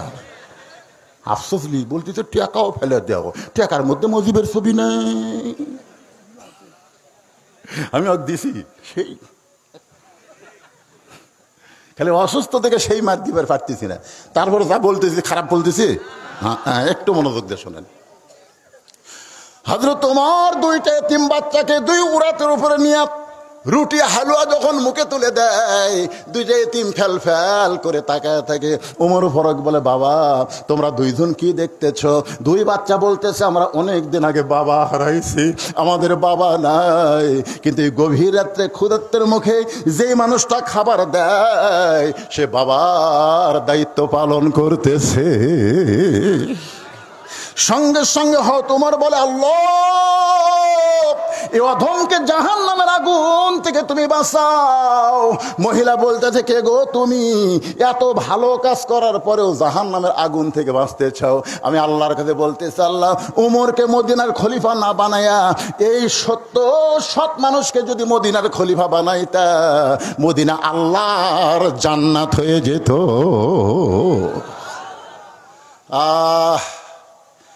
কোরআনের আদর্শ গঠিত নেতার সাইজ দেখছেন? সেই নেতা ছদ্মবেশে কর্মী দেখার জন্য চলতেছে। এক নারী কর্মী, এক মহিলা কর্মী 2 পাহাড়ের মাঝখান দিয়ে আসতেছে। ওমর ফারুক তাকায় দেখে একটা সুন্দরী নারী। সুবহানাল্লাহ। এখন অনেক যুবক চিন্তা করতেছে হুজুর এটা কি পরিমণির মতন সুন্দরী? বাংলাদেশে কোনো ছেলেকে জিজ্ঞাসা করেন কাছে ডাক দেয় কত বর্তমানে বাংলাদেশ সবচাইতে সুন্দরী কে? তুমি তখন এক নাম বলবি পরিমণি। অপু সুন্দরী কিন্তু বেসাইস, মৌসুমি মোটামুটি। আরে পাগলা তুই তাদের সুন্দরী বলতেছিস, আল্লাহর কোরআন যখন চালু হবে এই দেশে এদেরকে সুন্দরী বলা হবে না, এদেরকে বলা হবে বিশ্ব বেশ্যা। ধরে বলেন কথা ঠিক কিনা? এরা সুন্দরী। কোরআনে যখন রাষ্ট্র চলবে কারা সুন্দরী? যে মেয়েটা আল্লাহর পর্দাকে ফরজ বিধান মেনে নিয়ে পর্দার ভিতরে থাকবে, সে যদি দেখতে খাটো হয় কালো হয় এরপরও আল্লাহর কোরআন তাদেরকে সুন্দরী বলবে। আমি যেই বলবো পর্দানিশী নারী যারা, আপনারা বলবেন বিশ্ব সুন্দরী তারা। বলতে পারবেন না ভাইজান? পর্দানিশী নারী যারা, এতগুলা মরদ মানুষ আমার সামনে বসে আছে। মেয়ে মানুষ খালি যদি আমাকে কথা করার যদি খালি সুযোগ থাকতো বুঝা দিতাম। একেবারে কম মরদ আমার কাছে আছে। 2 মেয়ে মানুষ ঝগড়া করে উত্তর পাড়ায়, দক্ষিণ পাড়ার মরদ গুলো কাঁপতিছে। কাঁপিস কে? হুজুর আমারটাও এরকম লাগে হুজুর। সুন্দর করে ডাকে সুন্দরী, বইয়ের নাম তো সুন্দরী, কথা পায় না। ওগো ময়না পাখি, কথা নেই। ময়না পাখি টিয়া কি কি কেমন হুজুর চিল্লা উঠছে, হাতের ব্যাগ পড়ে গেছে। মেয়ে মানুষের জবান বড় হয়ে গেছে, মরদ মানুষের জবান ছোট হওয়ার কারণে। জোরে কোন কথা ঠিক কিনা? মসজিদ থেকে এসে নামাজ পড়ে বাড়ির মধ্যে ঢুকে দেখে বউ স্টার জলসা দেখতেছে, ওই যখন আস্তাগফিরুল্লাহ আস্তাগফিরুল্লাহ আস্তাগফিরুল্লাহ সুবহানাল্লাহ আলহামদুলিল্লাহ আল্লাহ ঘরের মধ্যে গেছে। যা বলতেছে কে গো রাত 8:30 বাজলো খাবার দিবা? বউ বলতেছে স্টার জলসা দেখতেছি। ধৈর্য ধরো, ইন্নাল্লাহ মা'আস সাবিরিন। ধৈর্যশীলদের সঙ্গে আল্লাহ থাকে, ধৈর্য ধরো। স্বামী চুপ মেরে আছে, বিড়ালের মতন ধৈর্য ধরতে। বিড়াল 8 ঘন্টা পরে বলে কে গো 8 ঘন্টা হয়ে গেল এখন খাবার দিবে না? বলে জি বাংলাত কেবল পার হচ্ছে। জি বাংলাত হাতত মাল নাই, খালি টিভি মারতেছি আর পার হচ্ছে। আরো 8 ঘন্টা ধৈর্য ধরো।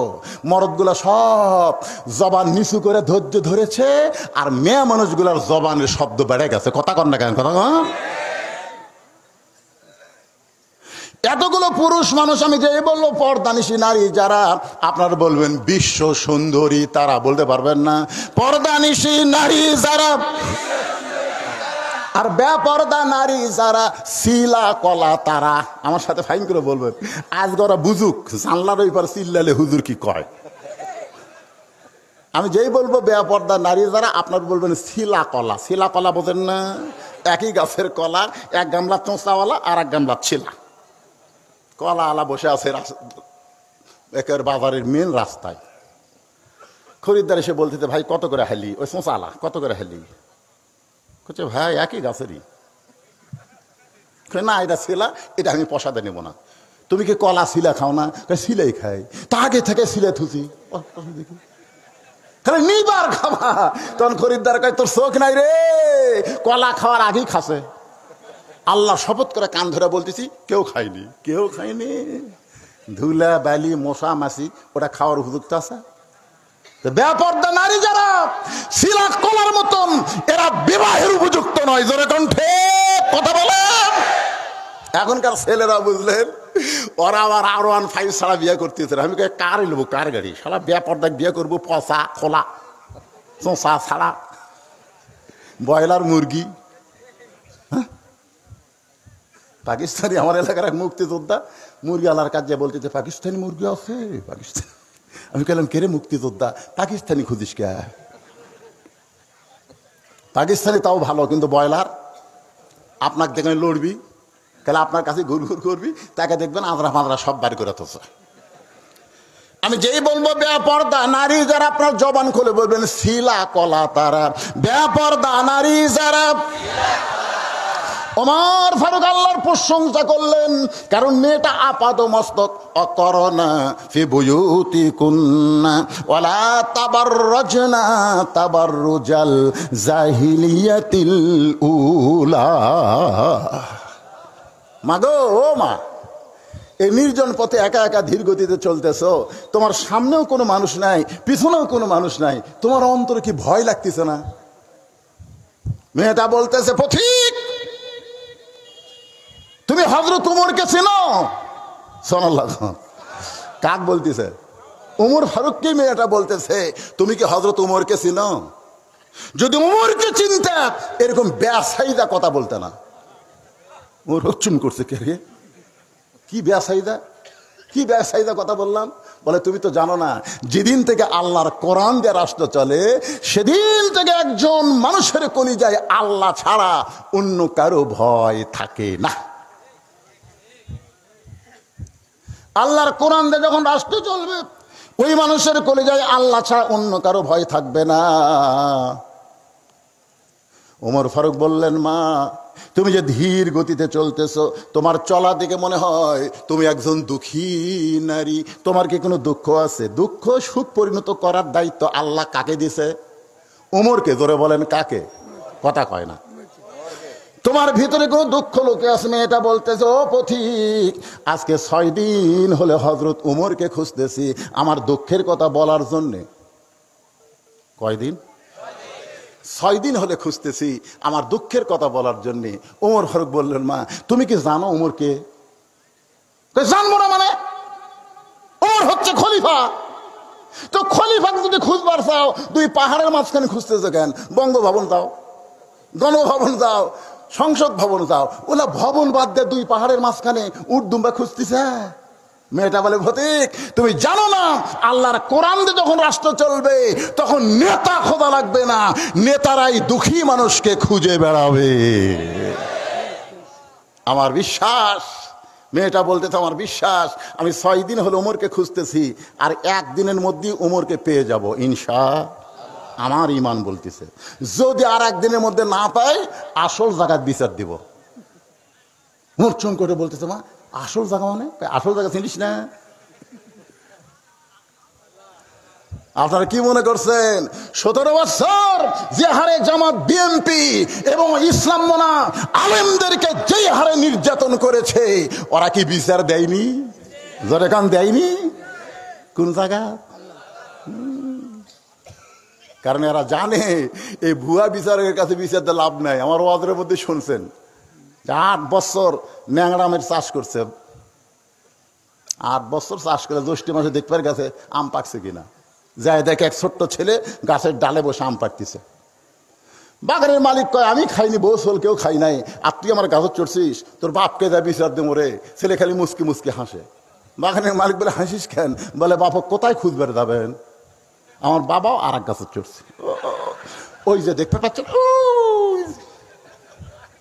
বাগানের মালিক নিচে বসে কান্দার বলে আল্লাহ বিচার দিব কার কাছে, বেটাও চোর বাপও চোর।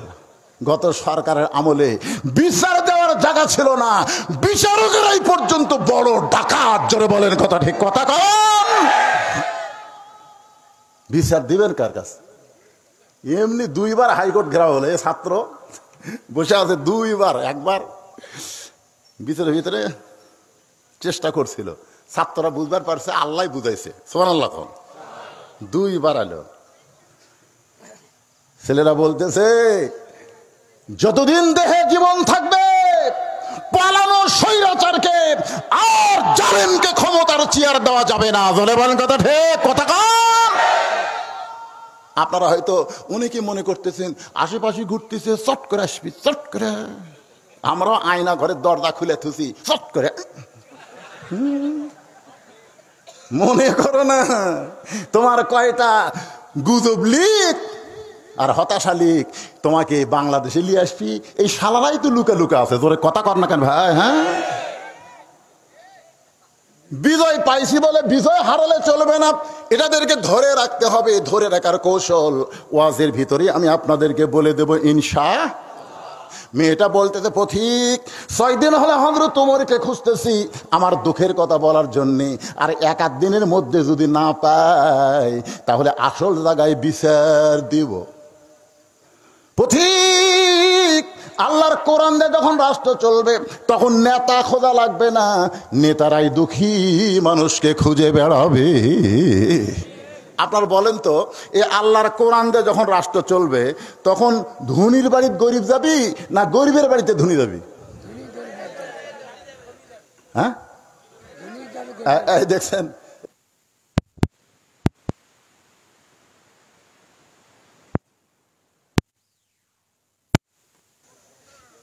আল্লাহর কোরআন দিয়ে যখন রাষ্ট্র চলবে তখন 2.5 টাকা গরিবের কাছে বুঝা দেওয়া লাগবে।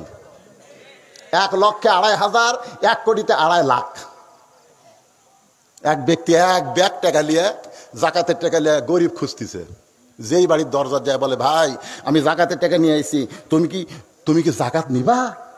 দৌড়ে এসে দরজা বন্ধ করে বলে ইয়াকা নাবুদু ওয়া ইয়াকা নাস্তাইন, আল্লাহর ইবাদত করি, আল্লাহর কাছে সাহায্য চাই। এই দেখি কথা বলে কে রে? কথা কে কয়? তো ইয়া কানাবুদু ওয়া ইয়া কানাস্তাইন, ইবাদত করি কার? সাহায্য চাবো তার কাছে। তোর জাকাতের টাকা কে নেবি রে?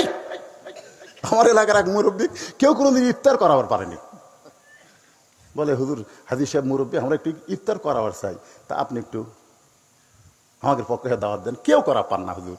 আমি যা বললাম হাজী সাহেব অমুকের বাড়িতে আপনি ইফতারের দাওয়াত দিতে চলে যে 10 টাকার রোজা থেকে দিম,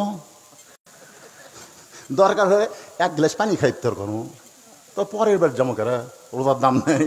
ওই বুঝবারে পারেনি যে কারো বাড়িতে ইফতার করলে ওর রোজার কোনোই ক্ষতি হবে না, বরং সব বেশি পাবি। তোর কোন কথা ঠিক করে না খায় থাকবো রে, তাও জাকাতের টাকা নেব না। যেই দরজার যায় সেই দরজায় বন্ধ হয়ে যায়। 7 দিন ধরে করে আর ভাই আল্লাহ আমার গরিব করে দাও, আল্লাহ আমি আর ধনী থাকবো না, আল্লাহ আমার গরিব করে দাও। 7 দিন ধরে ঘুরে তোর গরিব না পায়, মনের দুঃখে মরুভূমির মধ্যে গিয়ে দেখে গাছের ছায়ায় একজন বস্তা মাথার দেখুন করতেছে। দেখলা ভাবছে চাকরি গরিব পাইছে। আসসালামু আলাইকুম, বস্তাওয়ালা মাথা থেকে বলতেছে, মাথা তুলে বলতেছে আলহামদুলিল্লাহ। এমনি তো 7 দিন ঘুরে গরিব পাইনি, মেলা হয়ে গেছে। সালাম দিলে কি কোয়া লাগে তুই জানিস না? আমি দিলাম সালাম, আর তুই আল্লাহ শুকুর আদায় করিস। কারণ কি? বলে কারণ হলো 1 বস্তা টাকা 15 দিন ঘুরতে একটা গরিব পাইনি ভাই। তো গরিব মনে করে দিলে তো বস্তাটা লেতে নিয়ে যাত। জাগালার বস্তা বসে কান্দার আল্লাহ আল্লাহ ওই ঘুরে 15 দিন, আমি ঘুরি 7 দিন, তাহলে গরিব। আল্লাহর কোরআনে যখন রাষ্ট্র চলবে তখন যিনি নেতা হবে তার 1 নম্বর দায়িত্ব হলো নামাজ কায়েম করা, 2 নম্বর দায়িত্ব হলো যাকাত ভিত্তিক সমাজ অর্থনীতি করা। জোরে কোন ঠিক কিনা? আপনি মনে করছেন আমাকে দেশে ধনী নেই, সারা বাংলাদেশের ব্যাংকত না দেয় সব পাচার করতে পারি। মেয়েটা বলতেছে পথিক 6 দিন খুঁজতেছি আর 1 দিন আমার হাতে আছে, 1 দিন পর্যন্ত না পাই তাহলে আসল জায়গায় বিচার দিব। মুরগির গলা কাটলে মুরগি যেমন লাফায়, ওমর ফারুক মেয়েটার সামনে গলা কাটা মুরগির মতো। এত ভয় আল্লাহর কলিজায় চিৎকার দিয়ে বলে, মা ওই জায়গায় বিচার দিও না, মা ওই জায়গায় বিচার দিও না, আমি হলাম ওমর, আমি হলাম ওমর। মা মেয়েটা বলতে আলহামদুলিল্লাহ আমার ইমানের বিজয় হয়েছে, কারণ 6 দিন গেছে, এখনো 1 দিন বাকি আছে। আপনি বেঁচে গেছেন। একটা সাধারণ মেয়া করবি 96টা দেশের পরিবার বলতে আপনি বেঁচে গেছেন। যতই টাইটেল হওয়ার, যতই দাওয়া হও, আপনার খরচ 4 টাকা 2 বৈঠকে শেষ করা লাগবে। তুমি প্রথম 2 রেখাতে বৈঠক দিলে আবার 3 রেখাতেও বসবে। টাইটেল পাল দাওয়া পাস এই মনে করে 3 রেখা বসেছে। হ্যাঁ আল্লাহ ইমাম কয় যতই আল্লাহ আকবার কর, আমি সৈরাচারী হইয়া দিনের ভোর রাতে করবো, আমি ওর না এই জায়গা আমি কাকু দিব না। আপনারা বলেন তো ইমাম নেতা যদি ওই ভ্যানালা লোকমাত না খাড়া হয়, আপনারা কোন তো মুসল্লি কার পক্ষে দেবে? কথা হয় না, মুসল্লি কার পক্ষে যাবে? তারপরে কি বুঝলেন? তুমি নেতা, তোমার নেতৃত্ব ততক্ষণ আমরা মানবো তুমি যতক্ষণ আল্লাহর আনুগত্য রাসূলের তরিকা মোতাবেক চলবা। জোরে কোন কথা ঠিক কিনা? তুমি নিজে কোনো তরিকা বানাবা, তোমাকে আমরা লোকমা দিব, লোকমা দিব।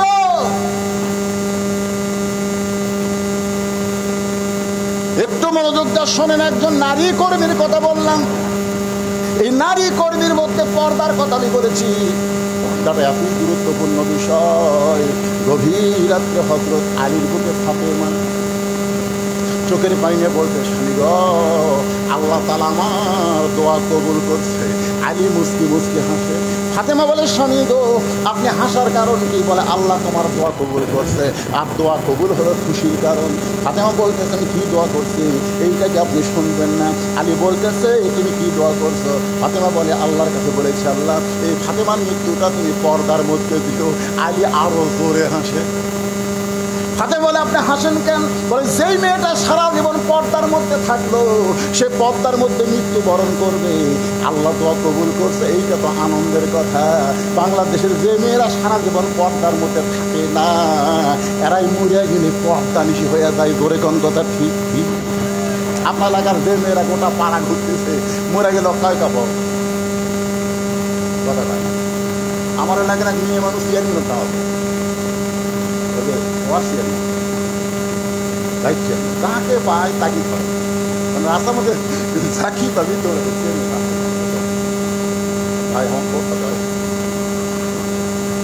আমার ভোটটা দেখা দেখি ওই মেয়ের হাত ধরার দিকে আর ওই জায়গা হাত ঠেকান দেখে আমি চিন্তা করলো, ভাই আমার হুজুর বলে ওই খাতির করবে না, তোর কথা দেখছে না। আমি কোনো মতে পাশ কেটে ওর স্বামীর কাছে গেলাম, ওর স্বামী দেখলাম, ভাই তোমার বলতে ভোটটা হুজুর দোয়া করবেন, দোয়া করবেন হুজুর, খুব কষ্ট হচ্ছে, খুবই কষ্ট হচ্ছে হুজুর, দোয়া করবেন আল্লাহ যেন পাস করায়। আমি দোয়া করলাম মা তারাক্তু বাদি আলা উম্মতি ফিতনাতুন আদারা রাজুলু মিনান নিসা রাওয়াহুল বুখারী। ওর স্বামীকে আল্লাহ আরবিতে কি দোয়া করলাম সারা বুঝেই না। আমি আরবিতে বললাম, আল্লাহ রাসূল বলেছে আমার পরে আমার উম্মতের সবচাইতে বড় বিপদ হলো পুরুষ মানুষের জন্য নারী নেত্রী হওয়া। এটা আমার কথা না, বুখারী শরীফের হাদিস। নেত্রী আমার কোথায় গেছে? নেত্রী তো চাপা ভাঙ্গি রে, তো চাপা ভাঙ্গি। আল্লাহর বান্দার একটু মনোযোগ দিয়ে শুনবেন। ওয়াকুনু মা'আস-সাদিকিন, এই এইটা বুঝাইতে গিয়া আপনাদের সামনে আলোচনা করতেছি ভাই, এদিক সেদিক মনোযোগ দিলে লাইন কাটা হয়ে যাবে, একটু মনোযোগ দেন। আলী মুস্কি মুস্কি হাসে। ফাতেমা বলে হাসার কারণ কি? বলে আল্লাহ পর্দা নিশি দোয়া কবুল করেছে। বলে কি দোয়া করছি? দোয়া কবুল কখন হয়েছে আপনি কি শুনবেন না? আলী বলে কখন কবুল হয়েছে? বলে আল্লাহ তাআলা আজকে গভীর রাতে আমার মৃত্যু দিবে।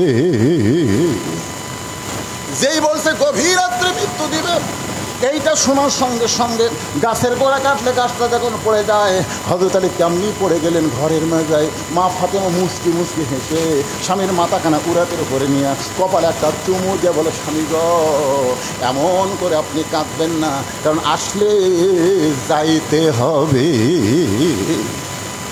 কেউ মনে করেন না যে আমি 6 তলা বানায় 7 তলা বানাচ্ছি। হ্যাঁ, ঘাড় কাট করে দেখতেছেন।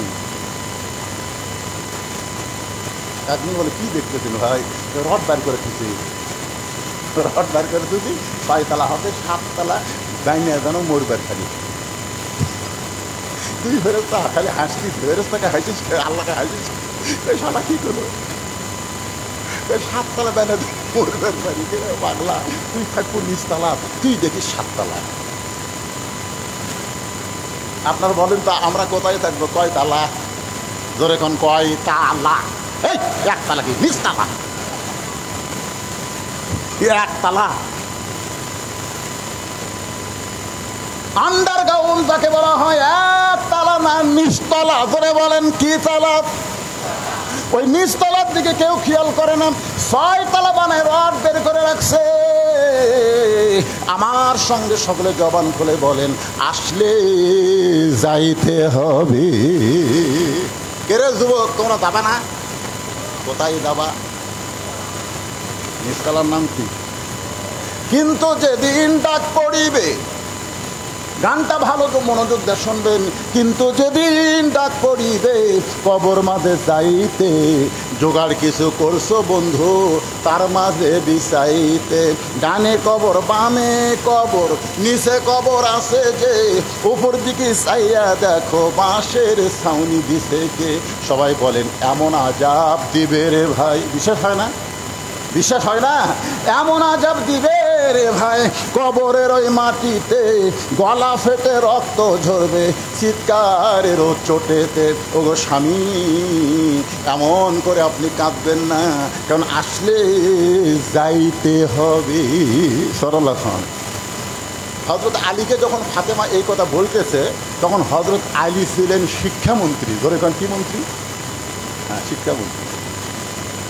আল্লাহ নবীর সময় হজরত আলীকে আল্লাহ শিক্ষামন্ত্রী করছিল, আবু বকর সময় হজরত আলী শিক্ষামন্ত্রী, উমরের সময় হজরত আলী শিক্ষামন্ত্রী, ওসমানের সময়ও হজরত আলী শিক্ষামন্ত্রী। ধরে কারণ সুবহানাল্লাহ, কোনো খলিফার শিক্ষামন্ত্রী পাল্টায় না, কারণ সবাই জানে সকলের জ্ঞান মিলে যায় আলী একলাই থাকে। আপনারা বলেন তো, ইসলাম যখন বাংলাদেশে কোরআন দিয়ে রাষ্ট্র চলবে, যিনি তিনি শিক্ষামন্ত্রী ওই দীপুমণি, ওই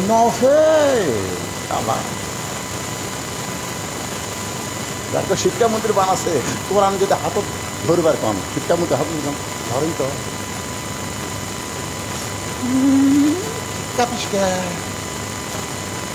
বলবি ইল্লাল মুতাহহারুন। যতক্ষণ পবিত্র না হবে তখন আল্লাহর কোরআন স্পর্শ করা যাবে না। ধরে কোন ঠিক? ওগো স্বামী, এমন করে আপনি কাঁদবেন না। আমি মরে যাওয়ার পর আমার 3টা চাওয়া আপনি পুরা করবেন। 1 নম্বর চাওয়া হলো রাতের অন্ধকারই আমাকে দাফন করবেন, আমি রাতের অন্ধকারে মৃত্যুবরণ করব। আর দিনের বেলা আমার কবর দিবেন, এইটা চলবে না। রাতের অন্ধকারই আমাকে দাফন করবেন। আমার 2 নম্বর চাওয়া হলো আমার কোনো জানাজার ব্যবস্থা করবেন। লক্ষ লক্ষ মানুষ যদি দোয়া করে, সেই দোয়া কি তুমি চাও না? ফাতেমা বলে, দুনিয়ার সব মানুষ যদি বলে ফাতেমা ভালো, আর আপনি যদি বলেন আমার ফাতেমা খারাপ, লক্ষ মানুষের দোয়া দেয় ফাতেমার 1 তিল পরিমাণ লাভ হবে না। আর দুনিয়ার সমস্ত মানুষ যদি বলে ফাতেমা খারাপ, আর আপনি যদি বলেন আমার ফাতেমা পর্দানিশী ভালো, এক স্বামীর সাথে ফাতেমার 8টা জান্নাতের দরজা খুলে গেল। সুবহানাল্লাহ, তো ভালোই বলে। তাহলে বউ ভালো হওয়া লাগবে কার কাছে? আপনাদের বলে আপনাদের ভালো লাগতেছে তো নাকি? বিয়ে করছো, বিয়ে করলে ভালো লাগে। ও সেই আমলকার মাল পাতো তো। হ্যাঁ,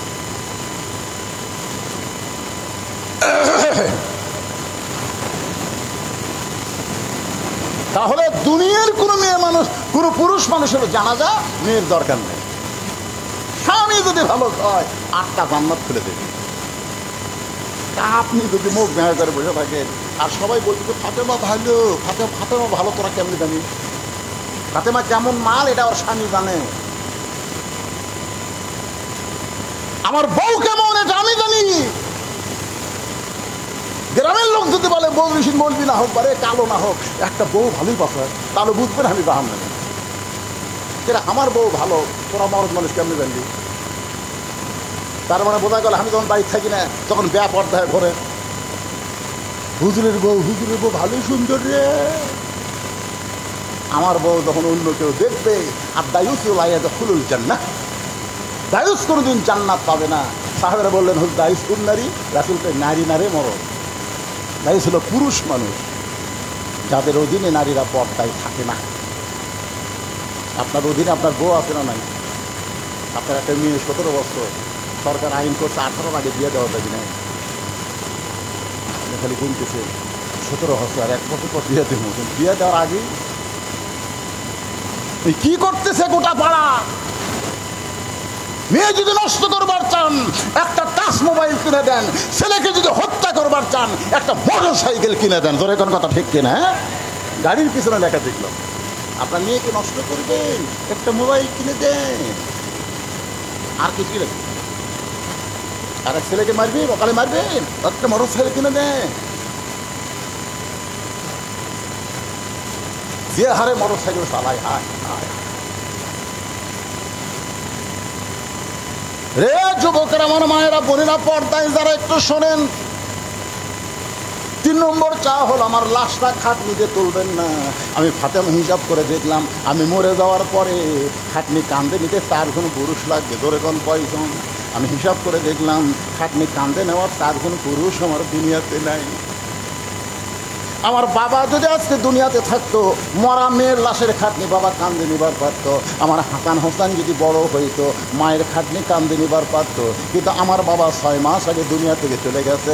আমার হাসান হোসেন এত ছোট, তারা মায়ের খাটনি কান্দে নিবার পারবে না। ওগো স্বামী, আমার 3 নম্বর চা হলো আপনি আমার লাশটা কান্দে করে নিয়ে ওই জান্নাতুল বাকির পূর্ব কোণায় সবুজ রঙের একটা বাতি জ্বলবে, ওই বাতি বরাবর আমাকে দাফন করবে। বাতি বরাবর আমাকে দাফন করবেন। গভীর রাত্রে হযরত আলী ফাতেমাকে নিবার আইছেন ঘরে। আয়েশা তাকে ফাতেমা নিজে গোসল করে নিজে কাফনের কাপড় তৈরি হয়ে আছে, নিঃশ্বাস নাই, দুনিয়া থেকে বিদায় হয়ে গেছে। তবে বিদায় নেওয়ার আগে ধরে গেছে ঘুমায় দিছে। কারণ এরা 2 ভাই যদি চেতন থাকে, মাকে দাফন করতে তার বাপের বড় কষ্ট হবে, এরা কান্নাকাটি করবে, আশেপাশের মানুষ জানতে পারবে, তাহলে ফাতেমার কবর প্রকাশ হয়ে যাবে। 2টা সন্তানকে ঘুমায় যা ফাতেমা চিরতরে বিদায় নিছে। আমি কান্দে করে নিয়ে ওই জান্নাতুল বাকির পূর্ব কোণায় সবুজ রঙের একটা বাতি জ্বলতেছিল। আমি তার ভিতরকে কবর খোলার দায়িত্ব দিয়েছিল। কবর খোলা অবস্থায় কবর করে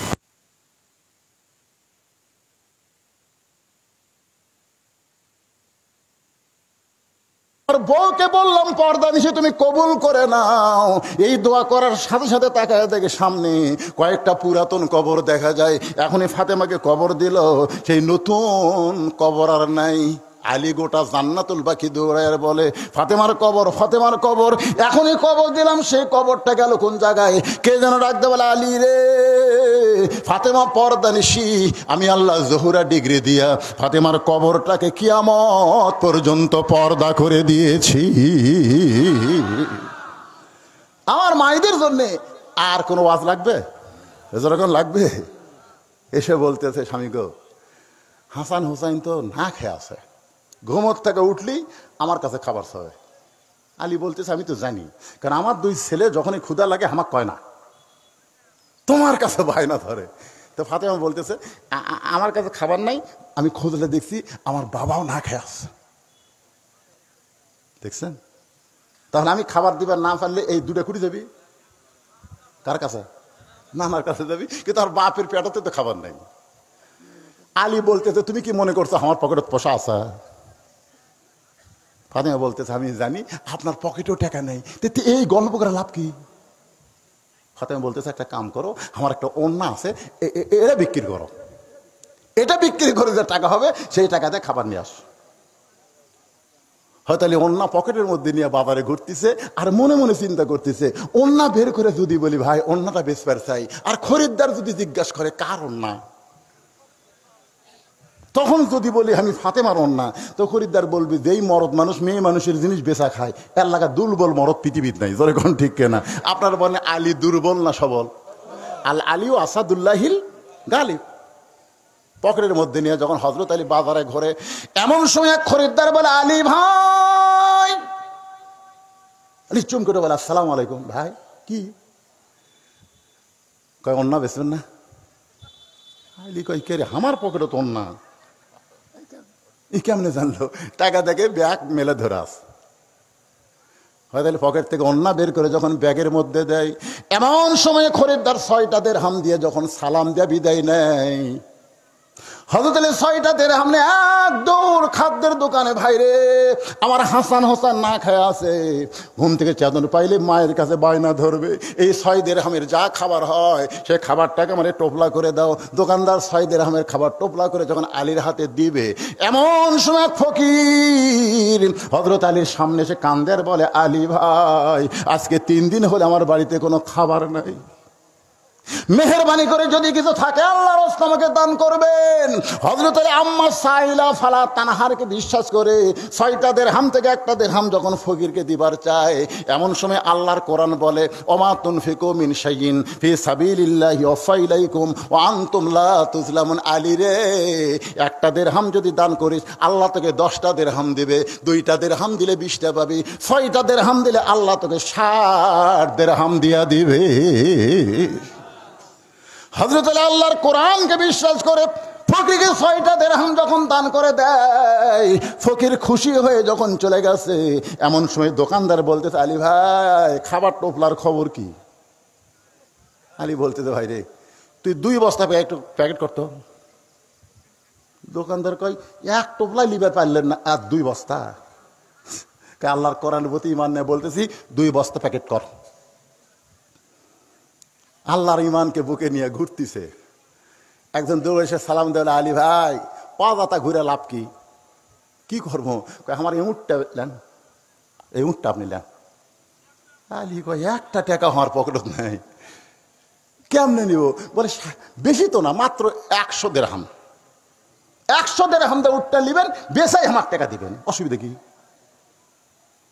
আলী কয় আল্লাহর এই সুযোগ হাতছাড়া করা দেবি না। উটটা বাগিতে লিয়া বাজারে যেই গেছে চারিদিক থেকে লোকজন এসে বলতেছে আনা মদিনাতুল ইলমে ওয়া আলিউ বাবুহা। রাসূল বলেছে আপনি হচ্ছেন এলেমের দরজা, নবী হচ্ছে এলেমের শহর। এত বড় আলেম হয়ে উট বেচার ব্যবসা ধরছেন, কি খবর পারে? এরকম হুজুররা যদি দালালি করে খায় তাহলে। আলী কয় আচ্ছা বিপদে বললাম। এক খরিদ্দার এসে বলতেছে ভাইজান বিপদ থেকে যদি 5% উটটা আমাকে দেন। আলী বলতেছে খালি লিবু বাকি? না না না বাকি আপনি কিনছেন, আমি কিনবো? আমি বাকি কিনছি, ওই কেমনে জানলাম? কয় দিরহাম দিবি? বলে 160 দিরহাম দিলাম। হযরত আলী উটটা বিক্রি করে উটওয়ালাকে 100 দিরহাম ফেরত দিয়া বাকি 60টা দিরহাম নিয়ে দোকানে গেছে। ভাই 2 বস্তার দাম কত? বলে 60 দিরহাম। কান্দ তুলে দে। 2 কান্দ 2 বস্তা নিয়ে ফাতেমার দরজায় সালাম দেয়। দরজায় আসসালামু আলাইকুম ইয়া আহলাল বাইত, ভিতর থেকে ওয়া আলাইকুম আসসালাম বলে, কিন্তু দরজা খোলে না। আলী বলে ফাতেমা দরজা খোলো। ফাতেমা বলতেছে ওন্না বেচা খুব বেশি হলে 1 টোপলা খাবার হবে, তুমি 2 বস্তা কোথায় পেলে? তুমি কি মনে করছো আমি জানলাতে দেখিনি?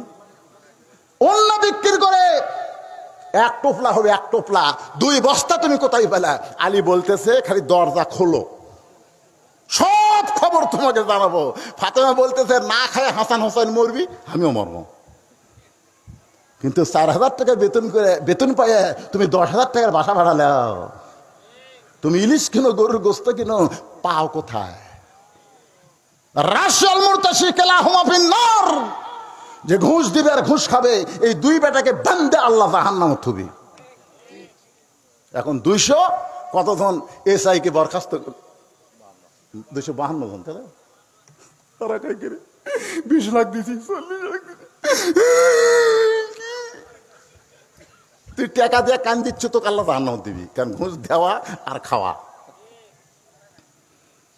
তুমি কি মনে করছো 1 টোপলা খাবার হবে আর 2 বস্তা নিয়ে আইছো, আমি খুশি হয়ে দরজা খুলবো, না খায় হাসান হোসেন মরবে, আমি মরবো।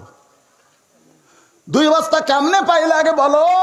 আলী বলতেছে ফাতেমা দরজা খোলো, তারপরে সব বলবো, বড় ক্লান্ত হয়ে গেছি গো, একটু দরজা খুলে দাও। ফাতেমা বলে বস্তা ফেলে দিয়ে ভিতরে ঢোকো। এই বস্তা নিয়ে দরজার মধ্যে ঢুকবার সব দেব না। এমন সময় আল্লাহর কোরআন বলে, আর রিজালু কাওয়ামুনা আলান নিসা, আলী রে তুই পুরুষ মানুষ, মেয়ে মানুষের কাছে দুর্বল হোস না। ফাতেমা দরজা না খুললে ওর বাপের কাছে যা। 2 বস্তা নিয়ে নবীর কাছে গেছে। নবী আমার বসেছিলেন, দৌড়ে এসে আলীর কান্দর থেকে 2 বস্তা নামায় বলতেছে আসসালামু আলাইকুম বাবা, কেমন আছেন? আলী বলতেছে ঠাট্টা মারতেছেন, আপনি তো অত্যন্ত ভালো, আসা মাত্র আমার কাঁধ থেকে 2 বস্তা নামাইলেন, আর আপনার বেটি দরজাই খুললো না। নবী বলে আলী, ফাতেমা যদি দরজা খুলতো তুমি কি এখানে আসতা? না না, দরজা খুললে তো আসতাম না। তুমি জানো আলী, কোন খরিদ্দার তোমার কাছ থেকে অন্যায় কিনছে তুমি জানো? আলী, তুমি কি বলতে পারবা কোন ফকির তোমার কাছে ভিক্ষা চাইছে? বলতে পারবে কে তোমাকে উট বিক্রি করলো আর কোন খরিদ্দার উট নিল? তুমি কি জানো? আলী বলতেছে হুজুর আমি জানি না। বলে এই কারণে আমার কাছে, জোরে কান সুবহানাল্লাহ, কোন ফকির তোমার কাছে ভিক্ষা নিল, কোন খরিদ্দার তোমার কাছে অন্যায় কিনলো, কে তোমাকে উট বাকি বিক্রি করলো, কে আবার উট কিনে নিল? যদি তুমি জানতে চাও তাহলে আমি নবী হব বক্তা, তুমি হলা শ্রোতা। বসো। আলী সামনে বসা বলতে হুজুর না শুনে যাবো না। না শুনে? আপনারা কারা না শুনে যাবেন? হাত তোলেন। না না না শুনে যাবেন? হ্যাঁ, কারা কারা শুনে যাবেন? 2 হাত তোলে, আল্লাহকে দেখান তো দেখি। লিল্লাহি তাকবীর, হাত নামান। আল্লাহ, তোমার বান্দারা ঘড়ির দিকে দেখিনি আল্লাহ, এখন বাজতেছে মাত্র 10 মিনিট কম 12টা। আমাকে জামাই বলেই দিছে আপনি অসুস্থ মানুষ, 1 থেকে 1.5 ঘন্টার মধ্যে মোনাজাত করে দিবেন। কিন্তু গতবার আপনাকে এলাকার পাশে আইছিলাম, মাঝি না, ধরে ওখানে কোথায় আমার গলা, আরে আপনার এসেছিলেন বহু মানুষ, কিন্তু আমি চোখের পানি নিয়ে ওখান থেকে বিদায় নিছি।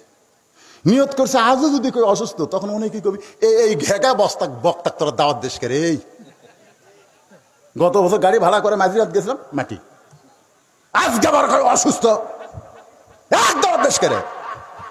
এই চিন্তা করলাম অসুস্থ বাদ দিয়া তাওয়াক্কাল তো আল্লাহ, একটু অকুন মা সদিকিন সামনে নিয়ে কথা বলতেছি। ভাইজান সবাই শুনবেন, হাত তুলেছেন, রাজি তো? লেমা তাকুলু মা লা তাফালুন, মুখে বললো কথায় মিললো না, ওই টাটকা মুনাফিক। এই শুনবার ছায়া না শুনে যারা উঠবেন, সাথে সাথে তারা কি হবে?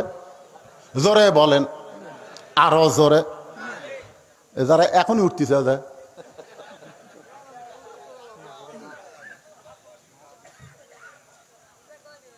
না কম তো কমার জন্য হে বসে আছি। আলী বসে আছে নবীর সামনে, না শুনে উঠবি না।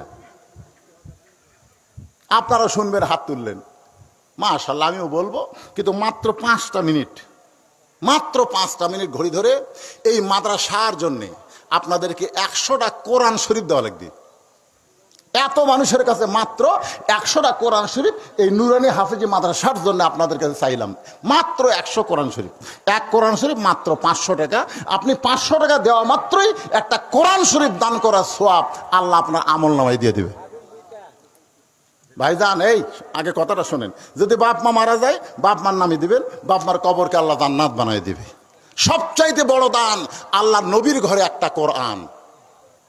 এত মানুষের মধ্যে মাত্র 100টা কোরআন চাইছি। কেউ যদি ইচ্ছা করে একাই 10টা দিবার পারে, পারে কি পারে না?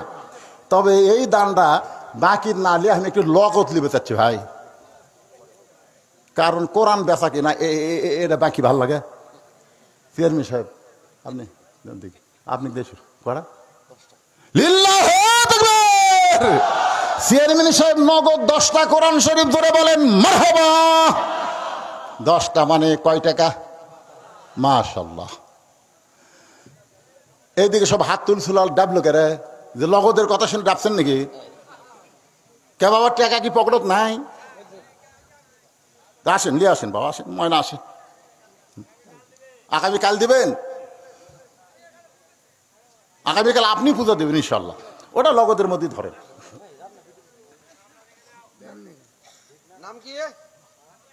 কেবার এই সামনে থেকে কেউ হাত তোলে না রে। কি বাবা পকেটে পয়সা নাই, 500 টাকা নাই? একটা কোরআন শরীফ দান করা এটা ভাগ্যের ব্যাপার বাজান। আমি কিন্তু তুই আমি জিনিস চাই না, একটা কোরআন শরীফ চাইছি। এতিম বাচ্চা গরিব বাচ্চাদের হাতে একটা কোরআন শরীফ বিনিময় 500 টাকা দিবেন। 500 টাকা দেওয়া মাত্রই একটা কোরআন শরীফ দান করার সওয়াব আল্লাহ আপনাকে দিয়ে দিবে। কত টাকা কত হালে কত দিকে চলে যায়। আজকে নবীর ঘরে একটা কোরআন শরীফ চাইলাম, পকেটের টাকা থুয়ে কৃপণতা করবেন না, আল্লাহর হস্তে ওঠেন, ওঠেন। যারা উঠতেছেন আমি বিশ্বাস করবো ওই 500 টাকা দেওয়ার জন্যই উঠতেছেন। আর ফাঁকি দেওয়ার জন্য যারা উঠতেছেন, আপনাকে প্যারালাইসিস আল্লাহ দিবার পারে কি পারে না? কথা কন, আল্লাহ সব পারে। এই তো মাশাআল্লাহ, চেয়ারম্যান সাহেবের 10টা নগদ পাওয়া গেছে। মনোয়ার হোসেন 500 টাকা কোরআন শরীফ বাবদ দান করেছে। 11টা হয়ে গেল। 12 নম্বরে কোন আল্লাহর পাগল আছে মাত্র 500 টাকা দিয়ে আল্লাহ নবীর এতিম মাদ্রাসায় একটা কোরআন শরীফ দান করবে? কার বাপ মা কবরে চলে গেছে, বাপ মার কথা মনে করে এই গভীর রাত্রে আল্লাহর রাস্তায় দান করবেন। খুব বেশি চাইছি। মাদ্রাসার সভাপতি সাহেব কোথায়? লোকে আগে দান করছে, আপনারা সব দান করছেন, আগে কোরআন শরীফ করছেন। এখন কি করবেন? সিয়ার এলাকার তো ছাড়া যাচ্ছে না, কেউ 500 টাকা দেওয়া পারে, এরা তো ওঠে না। আক্তার বানু দেখছেন, মেয়ে মানুষের মন কত বড়। আমার মা আক্তার বানু 2টা কোরআন শরীফ বাবদ 1000 টাকা করলো দান। আল্লাহ মা আক্তার বানুর দানকে কবুল করেন। আল্লাহ আরেকজন কোরআন শরীফ বাবদ 500 টাকা দান করে গেল, আল্লাহ আপনি কবুল করেন। আরেকজন কি আব্দুর রহিম কোরআন বাবদ 500 টাকা দান করছে, আল্লাহ কবুল করেন। আপনি কাছে নাই বাবা?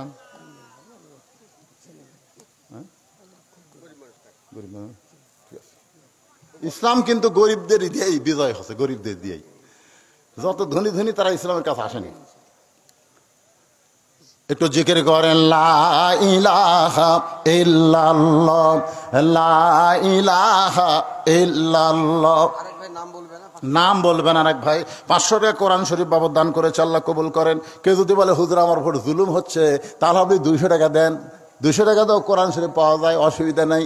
200 500 যার যেমন দেওয়ার আল্লাহ তাকে তেমন তৌফিক দান করবে। ভাইজান পকেটে টাকা নিয়ে বাড়ি যাবেন না, এই 200 টাকা কোরআন বাবদ দিবেন।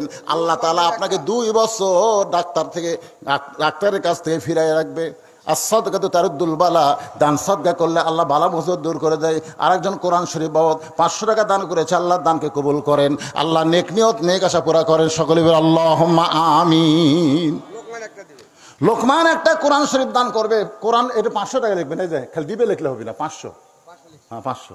ও আপনি তো বাকি আছেন, দিছেন আমার জামাইয়ের কাছে দিছেন।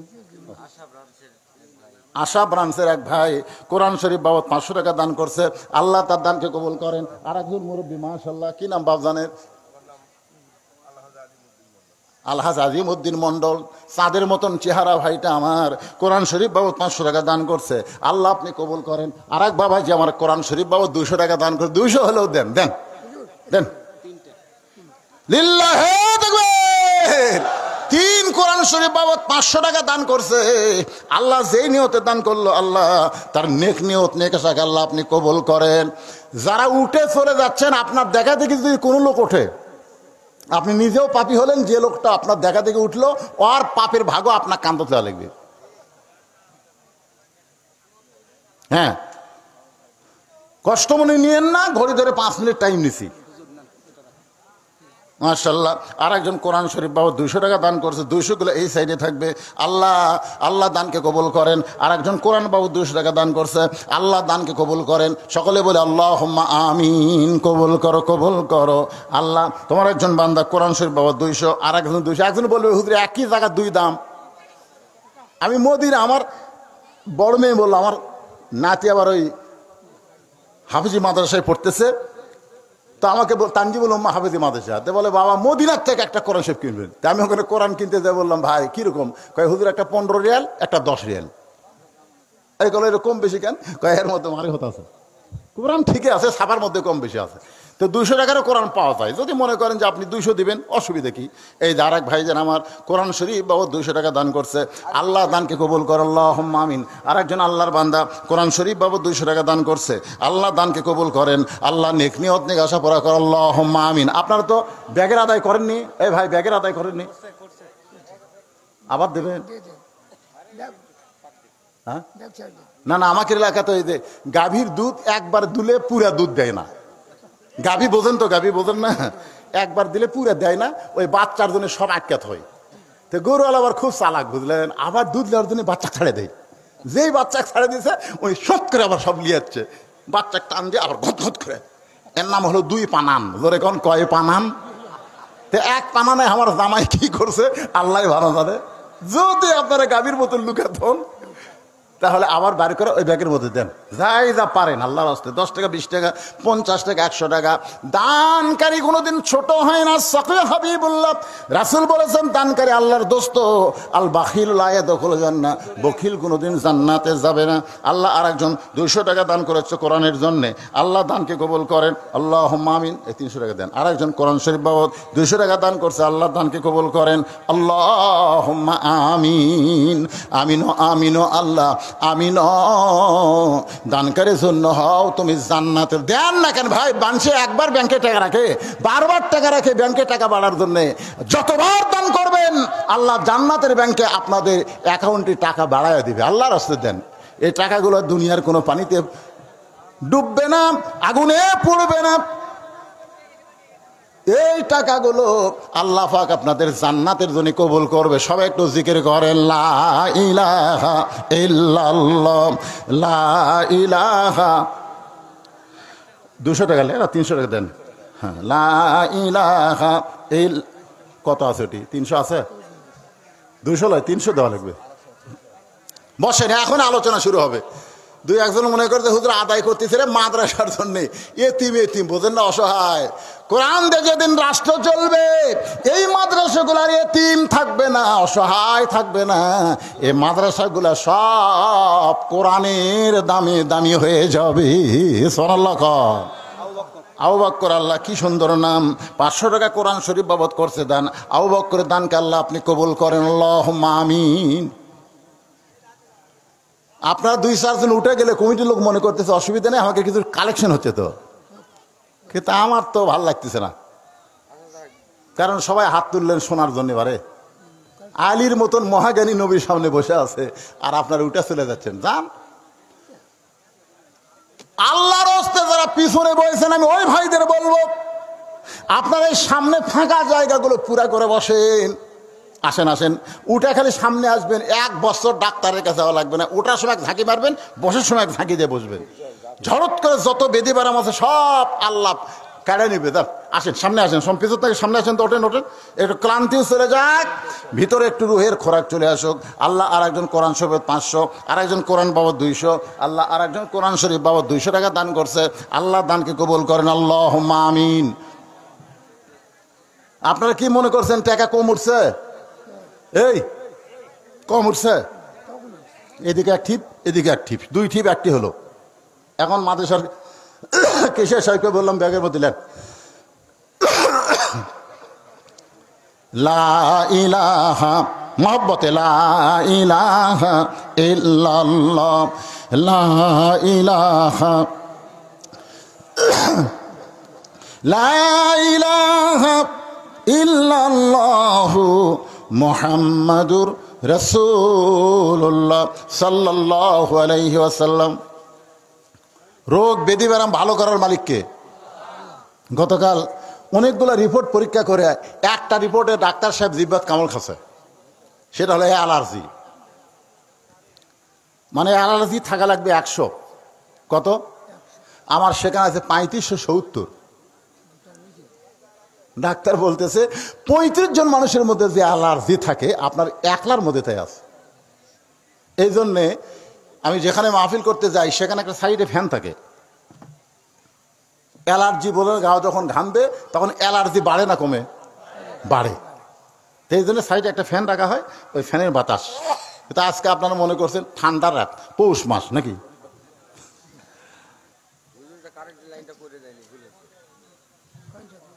সময় বুঝা কাজ করা লাগবে। আমি বলবো না যে মাঘ মাসে আপনারা ফ্যান দেন। আপনারা বলেন তো বাড়ির যে আপনারা ফ্যান দিয়ে শোতেন না ফ্যান বন্ধ করে? এখনো ফ্যান দেওয়া লাগে কি লাগে না? আর বক্তা যখন কথা বলে তখন আলাদা একটা প্রেশার লাগে। আর আমি কি সিয়াংলা বক্তা না বুড়া বক্তা? এ জবান খোলা কন, যার ওয়াজের বয়স 41।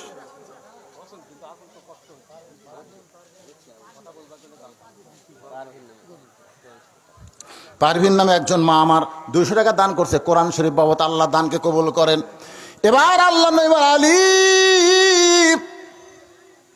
যেই খরিদ্দার তোমার কাছ থেকে ফাতেমার ওন্না কিনলো, ওই খরিদ্দার কোনো মানুষ না, ওই খরিদ্দার হলো স্বয়ং আল্লাহ। ফেরেশতার মাধ্যমে ফাতেমার ওন্না কিনেছে। কারণ আল্লাহ জানে ফাতেমা হলো পর্দানিশী, আর পর্দানিশী একজন ফাতেমার ওন্না দুনিয়ার কোনো মানুষ কিনবে।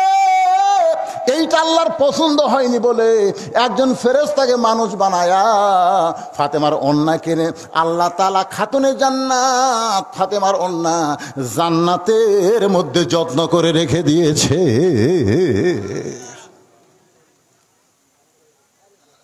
সামনে ফেরেশতা দাঁড়ায় আছে। আল্লাহ কয় মন ভার কেন রে? আল্লাহ ওন্না বিক্রি করে 6টা দিরহাম দিলাম। 6টা দিরহাম কি? আল্লাহ বলে এ ফেরেশতা ফকির হও, ফকির হও, ওই 6টা দিরহাম আমার বড় দরকার। ফেরেশতা কয় আল্লাহ হাসান হোসেন কাঁদতেছে, যার কারণে মায়ের ওন্না বিক্রি করে তার বাবা 6টা দিরহাম নিয়ে দোকানের কাছে দাঁড়াইছে। আবার 6টা দিরহাম আপনার দরকার কেন? আল্লাহ বলতেছে দুনিয়া আর জান্নাতের মধ্যে পরীক্ষা হবে। বাল তুসিরুনাল হায়াতাদ দুনিয়া ওয়াল আখিরাতু খায়রুন ওয়া আবকা লিয়াবলুয়াকুম আইয়ুকুম আহসানু আমালা। আমি আলীকে পরীক্ষা করব, আলীর কাছে সন্তান বড় না আল্লাহর কোরআন বড়। যা, যখন ফকির হয়ে কয়েক 3 দিন হলে না খাওয়া দেন, আলী কিন্তু 1 দিরহাম দিবার চাইছিল। যেরকম ঠিক কিনা? আম্মা সাইলা ফালা তানহার, সাইলকে খালি খালি ফিরান যাবি না, 1 টাকা দেই। কিন্তু আল্লাহর কোরআন কয় 1 টাকা দিলে 10 টাকা পাবো। আমাতুন ফিকুম মিন শাইইন ফি সাবিলিল্লাহ ইউফা ইলাইকুম। তুই কি মনে করছিস তোর টাকা আল্লাহর দরকার আছে? তুই দেওয়া মাত্র আমি আল্লাহ তোকে 10 ফিরে দেবো। দরগান সুবহানাল্লাহ। বিশ্বাস করে আলী 6টা দিরহাম যখন ফকিরকে দেয়, ফকির ফেরেশতা 6টা দিরহাম আল্লাহকে ফেরত দেয়, মন খারাপ করে বসে আছে। আল্লাহ বলে ফেরেশতা রে, যে উটের পিঠে চড়ে জান্নাতে যাবে ফাতেমা, ওই উটটা আলীর কাছে বাকিতে 100 দিরহামে বিক্রি কর যা। সুবহানাল্লাহ বলেন। নবী আলী রে, ওই উটটা তোমার কাছে ফেরেশতা মানুষ ওই 100 টাকায় বিক্রি করে, আবার ওই ফেরেশতাকেই আল্লাহ তাআলা 160 দিরহাম দিয়ে 60টা দিরহাম দুনিয়াতেই তোমাকে ফেরত দিল। এটা হলো আল্লাহর পথে দান করলে আল্লাহ 10 গুণ দুনিয়াতে দেয়, আখেরে আল্লাহ তাআলা বাড়ি জান্নাত বানায়। আমাদের সকলের জন্য আল্লাহ কবুল করুক। সকলে বলে আল্লাহুম্মা আমিন। যতটুকু পেরেছি আলোচনার মধ্যে দিয়ে অকুনু মা আস-সাদিকিন আপনার সামনে উপস্থাপন করার চেষ্টা করেছি। আল্লাহ তাআলা আমাদের সবাইকে, বক্তা শ্রোতা সবাইকে আমল করার তৌফিক দান করুক। আল্লাহুম্মা আমিন। বিশ্বাস করেন আপনাদের এখানে যিনি সাহিত্য আছেন তিনি সাধারণ কেউ না, একজন আল্লাহওয়ালা শুয়ে আছেন, আপনারা তার কবরে কি শিরক করেন? না, কোনো শিরক না, জিয়ারত করতে পারবেন, কিন্তু আল্লাহ ছাড়া অন্য কারণ আমি কিছু মান্যত করা যাবে না। মায়েরা এটা বেশি করে, মায়েদের বললো মা এটা কখনোই করবেন না। আল্লাহ শিরক মুক্ত আমাদের থাকা তৌফিক দান করুক। সকলে হাত তুলে আল্লাহুম্মা আমিন। আল্লাহুম্মা আনতাস সালাম আমিনকাস সালাম তাবারাকতা ইয়া যাল জালালি ওয়াল ইকরাম। আল্লাহ, কঠিন গরমের মধ্যে তোমার পাগল বান্দারা বান্দিরা ঘন্টার পর বসে বসে আলোচনা শোনার শেষে ফকির হইয়া রহমতের দরজায় দোকানে হাত তুলেছে। আল্লাহ, মেহেরবানি করে আজকের মাহফিল আমাদের সকলের হেদায়েতের জন্যে, নাজাতের জন্যে, জান্নাতের জন্যে কবুল করো। এই মাহফিলের শুরু থেকে শেষ পর্যন্ত যত আলোচনা হয়েছে আল্লাহ, এর মধ্যে যদি ত্রুটি হয়, ভুল হয়, মাফ করে দাও। এর যা হাদিয়া মঞ্জুর করো সোনার মদিনায় নবী পাকের রওজা মুবারক আল্লাহ কবুল করে নাও। তামাম আম্বিয়ায়ে কেরাম, আসহাবে কেরাম, তাবিনে কেরাম, তাবা তাবিনে কেরাম, তামাম পৃথিবীর মাটির নিচে যত মুমিন মুমিনা শুয়ে আছে আল্লাহ, সকলের আরওয়াহ পরে হাদিয়া কবুল করো। যে আল্লাহর নামে, আল্লাহ নবী, আল্লাহর ওলির নামে মাদ্রাসা, আল্লাহ তার রুহু মোবারকে হাদিয়া কবুল করো। তার রুহানি ফাস আমাদের সকলকে দান করে দাও। এই মাদ্রাসাকে কিয়ামত পর্যন্ত কবুল করে নাও। এই মাদ্রাসায় জায়গা জমি দিয়া, টাকা পয়সা দিয়ে এখন যারা কবরের মধ্যে চলে গেছে, মাদ্রাসার উসিলায় আল্লাহ তাদের সকলের কবরকে জান্নাতের টুকরা বানায় দাও। আমার এক ভাই আমাকে বলল, হুজুর আমার দাদা মাদ্রাসা প্রতিষ্ঠা করেছে, আমি নাতি হয়ে এখনও মাদ্রাসার দেখাশোনা করতেছি। বর্তমানেও যারা মাদ্রাসাকে নিয়ে কষ্ট করতেছে, সভাপতি হবার চায় না, বারবার তাকে সভাপতি করে। আল্লাহ, তোমার নবীর ঘরের জন্য যারা ভালো লাগবে তাদেরকেই তুমি মনোনীত কবুল করে না। ছেলেটা বলতেছে, আমি তো হবার চাই না, তারপরে হই। আপনি হন না, আল্লাহ পাক হয়। যেরকম ঠিক কিনা? কারণ আপনার মাধ্যমেই মাদ্রাসার উন্নয়ন হবে। ভাই, আপনি যতদিন দায়িত্ব দিবে জনগণ, আপনি দায়িত্বকে অবহেলা করবেন না।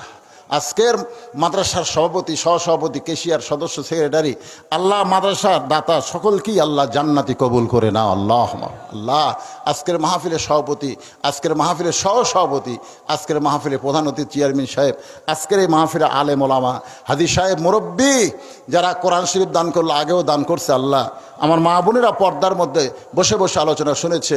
চেয়ারম্যান সাহেব যখন আমাকে বললো, হুজুর মেয়েরা বেশি, সেদিকে খেয়াল করে একটু নারীদের ওয়াজ বেশি করলাম। আল্লাহ আমার মা বোনদেরকে ফাতেমার মতো কবুল করে নাও। সবাই বল আল্লাহুম্মা আমিন। আল্লাহ, আমাদের মেয়েদেরকে পর্দানিশী কবুল করে নাও। আল্লাহ আল্লাহ, যে কোরআনের ওয়াজ শুনি আল্লাহ, কোরআনকে বাস্তবায়ন নিজের জীবনে যেন দেখে যেতে পারে। আল্লাহ, এ দৃশ্য আমাদেরকে দান করে দাও। আল্লাহ, আকুনু মা'আস সাদিকিন, যারা কোরআনের কথা বলে, কোরআনের পথে চলে, কোরআনকে নিয়ে যারা সামনে এগোতে চায়, আমরা তাদের পিছনে যেন আল্লাহ কবুল করে। জোরে বলে আল্লাহুম্মা আমিন। তাদের সাথে আল্লাহ যেন আমাদেরকে কবুল করে। সবাই বলে আমিন। যে যা নিয়ত করে হাত তুলেছে আল্লাহ সকলের নেক নিয়ত, নেক আশাকে আল্লাহ আপনি কবুল করেন। প্রত্যেকটা যুবকগুলোকে আল্লাহ, যারা খেলাধুলা নিয়ে ব্যস্ত, মোবাইল নিয়ে ব্যস্ত, আল্লাহ তাদের সকলকে 5 ওয়াক্ত নামাজি হিসেবে কবুল করেন। আল্লাহ, সুবহান রাব্বিকা রব্বিল ইজ্জাতি আম্মা ইয়াসিফুন ওয়া সালামুন আলাল মুরসালিন ওয়ালহামদুলিল্লাহি রাব্বিল আলামিন ওয়াজাল আখিরাতি কালিমাতুন ইনদাল মাউতি। সকলে বলেন লা ইলাহা ইল্লাল্লাহু মুহাম্মাদুর রাসূলুল্লাহ সাল্লাল্লাহু আলাইহি সাল্লাম।